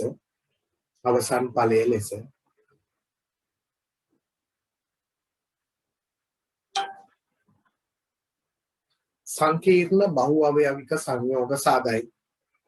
සංකීර්ණ බහු අවයවික සංයෝග සාදයි.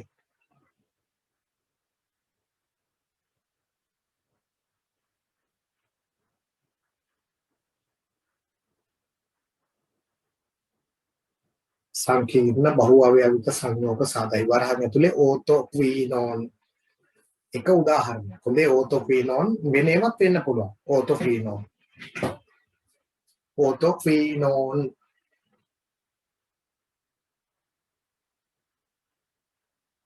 මෙම බහු අවයවික සංයෝග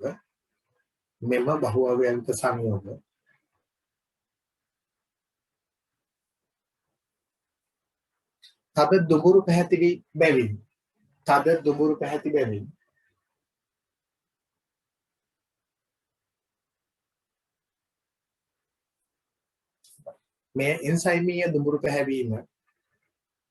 මේ එන්සයිමීය දුඹුරු පැහැවීම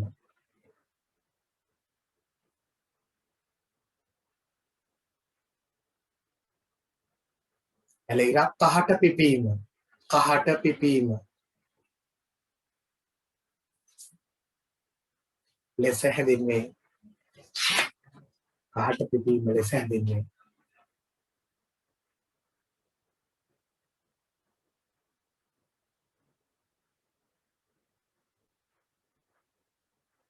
උදාහරණ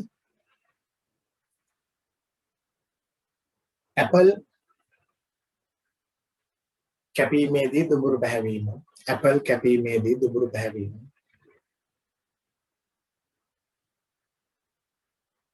අලපෙති කැපීමේදී දුඹුරු පැහැවීම.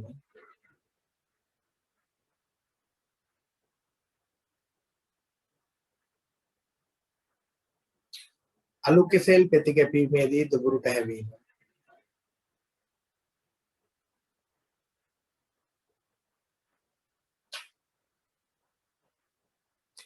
කළු තේ නිෂ්පාදනයේදී දුඹුරු පැහැවීම. කළු තේ නිෂ්පාදනයේදී දුඹුරු පැහැවීම. ඔය අපි කහට කියලා බොන්නේ ඕක තමයි. එතන ඕතොක්විනෝන් නෙවෙයි. හොඳේ එතන ඕතොක්විනෝන් නෙවෙයි. එතන වෙන රසායනික සංයෝග ඇති වෙන්නේ. හරිද? වහලා තියෙන තියාරුබින් සහ තියාෆ්ලේවින් කියලා දෙකක් තමයි ඔය තියෙන්නේ. හරි තියාරුබින් තියාෆ්ලේවින් කියලා දෙකක් තමයි. එතකොට ඕතොක්විනෝන් වෙනකොට හැදෙන්නේ මොනවද? තේ දැල්ලේ. තේ දැල්ල අඹරනකොට ওই ප්‍රතික්‍රියාව තමයි සිද්ධ වෙන්නේ. ඒක ඔතන මොනවද කියලා ලියන්න ඕනේ නැහැ. නමුත් තේ වල වෙන්නේ ඕ ප්‍රතික්‍රියාව බව මතක තියාගන්න. වැදගත් කාරණයක් ඊගා පොයින්ට් එක විදිහට ලියමු. මෙම ඕතොක්විනෝන් මෙයා හොඳ නැති එක. මෙම ඕතොක්වින් පිළිකාකාරක වේ. මෙම ඕතොක්විනෝන් පිළිකාකාරක වේ. ඒ නිසා ඔය කහට පිපිච්ච කන්න එපා. ඒ කහට ටික හොදලා දාලා කන්න. නැත්නම් ආයි පෙත්තක් කපලා දාලා කන්න. ආයි පෙත්තක් කපනවා ආයි දුපුරු පාට වෙන්නේ නේද? හරි. වෙලාව යනකොට තමයි දුපුරු පාට වෙන්නේ. ටක් ගාලා දුපුරු පාට වෙන්නේ නැහැ. සුළු වෙලාවක් ගත වෙයි. නිසා මේ ඕතොක්විනෝන් හොඳ නැහැ. තියාරුබින් ප්‍රශ්නයක් නැහැ. හොඳේ තේ බිව්වට ප්‍රශ්නයක් නැහැ. සමහර ඒවා හොඳ නැහැ. ඔබේ විභාගයට ඇහුවොත් එහෙනම් මෙහෙම මේ එන්සයිමීය දුඹුරු පාට වීමේ ප්‍රතික්‍රියාව වළක්ව ගන්නෙ කොහොමද? එන්සයිමීය දුඹුරු පාට වීමේ ප්‍රතික්‍රියාව වළක්ව ගන්න නම් අපිට මේ එක්ක මෙයානයි නැති කරන්න ඕන, එක්ක මෙයා නැති කරන්න ඕන, එක්ක මේ තත්ත්ව වෙනස් කරන්න ඕන. එහෙම වුණා නම් තමයි මේ ප්‍රතික්‍රියාව පාලනය කරන්න පුළුවන් වෙන්නේ. පැහැදිලිද? රයිට්. මෙහෙම ලියමු. ඒ යටතේ උපමාතුකාවක් විදිහට ලියන්න. එන්සයිමීය දුඹුරු පැහැවීම මේක හොඳ ප්‍රතික්‍රියාවක් නෙමෙයි. ඇයි හැදෙන්නේ මෙයා? තේවලදී විතරයි හොඳ. අනිත් තැන්වලදී හොඳ නැහැ. right. එන්සයිමීය දුඹුරු පැහැවීමේ ප්‍රතික්‍රියාව පාලනය කිරීම. පාලනය කිරීම.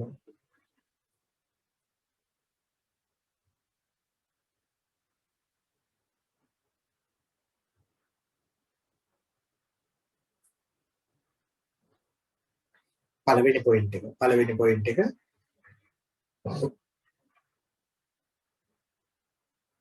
පොලිෆීනෝල් ඔක්සිඩේස් අක්‍රිය කිරීම සඳහා පොලිෆීනෝල් ඔක්සිඩේස් අක්‍රිය කිරීම සඳහා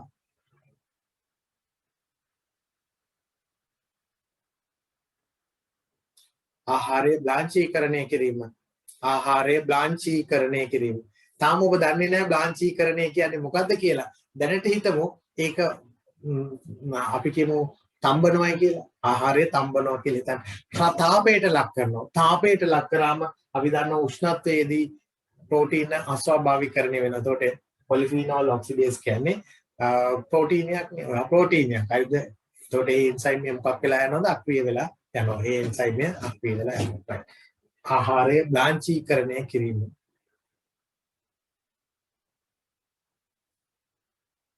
මොකද කිව්වේ? පොලිෆීනෝල් ඔක්සිඩේස් අක්‍රිය කිරීම සඳහා ආහාරය බ්ලාන්චීකරණය කිරීම.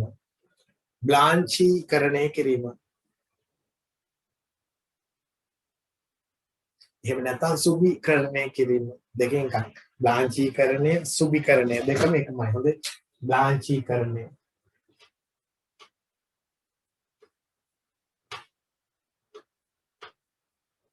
එහෙම නැත්නම් සුභීකරණය.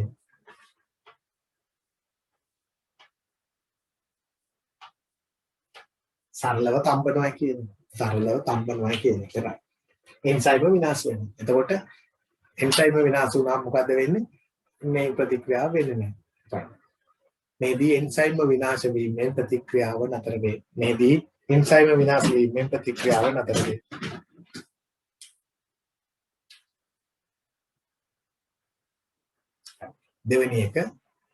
දෙවෙනි එක ආහාරය සමග ප්‍රතිඔක්සිකාරක එකතු කිරීම. මෙයත් එක්ක එතකොට ප්‍රතිඔක්සිකාරක සම්බන්ධ වෙනවා. මේකේ ක්‍රියාකාරීත්වය නතර වෙනවා. ආහාරය සමග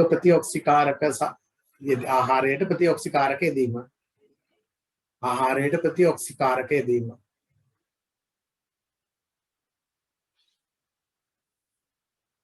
එතන කියනවා ඔක්සිජන් සමග ගැටීම වැළකීමෙන් ඔක්සිජන් සමග ගැටීම පාලනය වීමෙන් ප්‍රතික්‍රියාව පාලනය වේ. ඔක්සිජන් සමග ගැටීම පාලනය වීමෙන් ප්‍රතික්‍රියාව පාලනය වේ.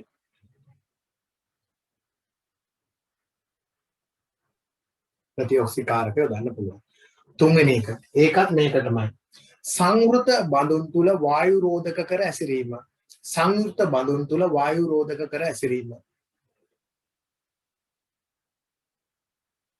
දැන් අලපෙති කපලා සංවෘත බඳුනක වායු රෝධක කළ අසුරන්න. සංවෘත බඳුනක වායු රෝධක කර ඇසිරීම. ඔක්සිජන් සමග ගැටීම අවම වීමෙන් ප්‍රතික්‍රියාව පාලනය වේ. ඔක්සිජන් සමග ගැටීම අවම වීමෙන් ප්‍රතික්‍රියාව පාලනය වේ.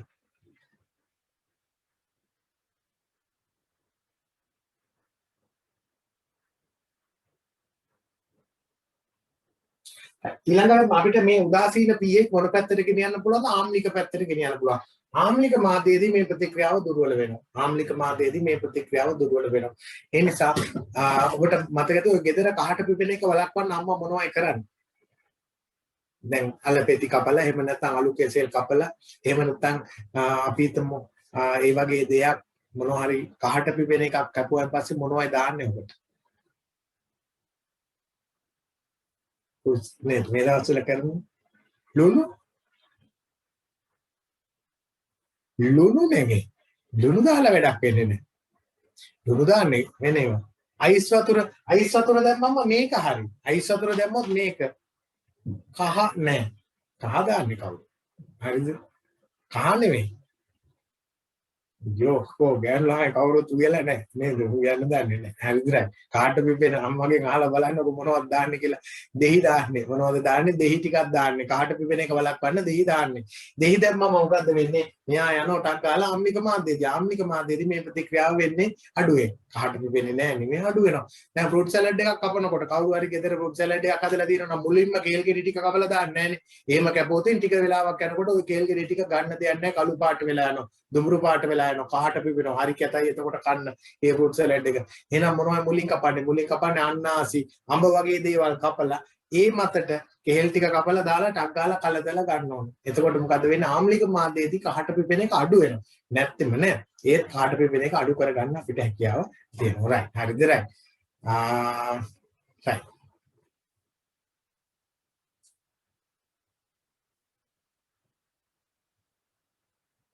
හරි.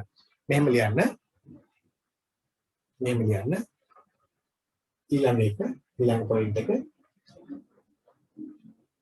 උදාසීන pH ආම්ලික කර ගැනීමෙන් උදාසීන pH ආම්ලික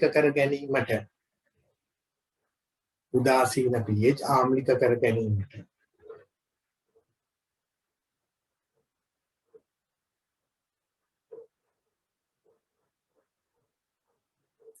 දෙහි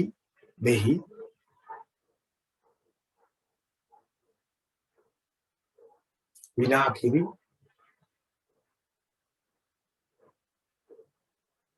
ගොරකා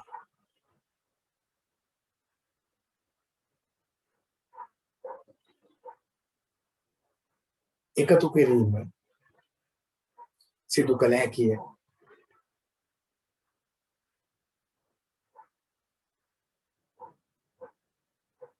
ඊළඟ පොයින්ට් එක උෂ්ණත්වය අඩු කිරීම සඳහා කාමර උෂ්ණත්වය අඩු කරනවා. උෂ්ණත්වය අඩු කිරීම සඳහා අයිස් ජලය එකතු කිරීම හෝ ශීතකරණයක තැබීම කළ හැකිය.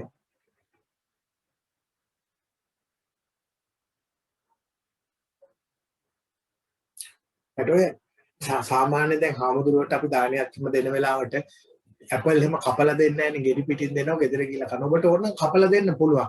කපලා හැබැයි එවෙලේ කපලා දෙන්න ඕන නැත්නම් දුඹුරු පාට වෙන්නේ. ඔය දුඹුරු පාට වෙන එක වෙන්නේ වළක්වන්න ක්‍රමයක් කියන. අපිට පුළුවන් නම් ටක් ගාලා මේ පොලිෆීනෝල් ඔක්සිඩේස් කපපු ගමන් පොලිෆීනෝල් ඔක්සිඩේස් ටික හොදලා දාන්න වැඩේ හරි. වතුරෙන් හේතුවට යන්නේ නැහැ. හොදන්න තැඹිලි වතුරේ. ඇපල් ටික කපලා තැඹිලි වතුරට දාන්න ටක් ගාලා හොදලා ඒ වතුර ටික අස් කරලා දෙපාරක් විතර හොදලා ගන්න. දැන් පොලිෆීනෝල් ඔක්සිඩේස් නැහැ. පොලිෆීනෝල් ඔක්සිඩේස් නැත්තම් ලස්සට තියෙන දුඹුරු පාට වෙන්නේ නැහැ. මොන මතක තියාගන්න. කොහෙට හරි ඔබ කාට හරි ඇපල් කෑලි මොනවා හරි කපලා විශේෂයෙන් ඇපල් වගේ දෙයක් දුඹුරු පාට වෙන්නේ නැතිව දෙන්න ඕන නම් කාට හරි කපපු ගමන් දාන්න ඕන තැඹිලි වතුර. තැඹිලි වතුරේ හොදන්නේ තැඹිලි වතුරේදී මේ පොලිෆිනෝල් ඔක්සිඩේස් හේදිලා යනවා. හරිද?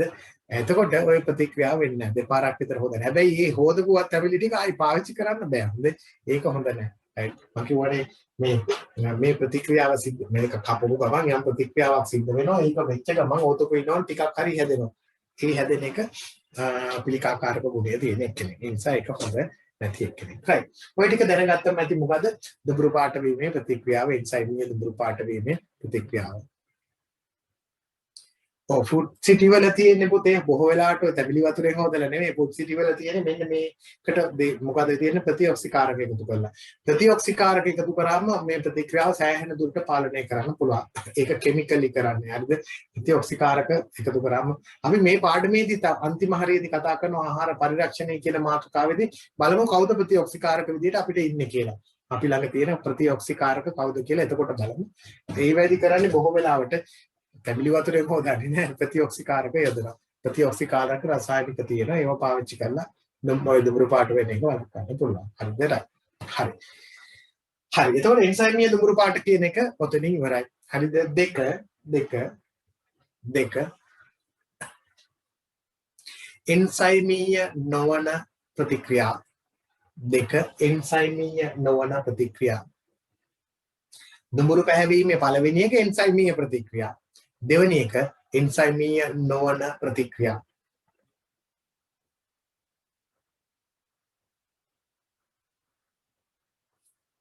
දෙවෙනි එක එන්සයිමීය නොවන ප්‍රතික්‍රියා.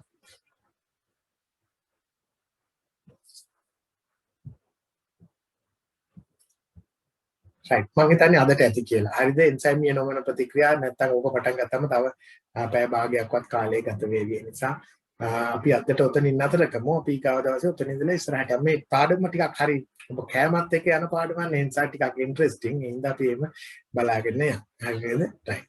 හරි.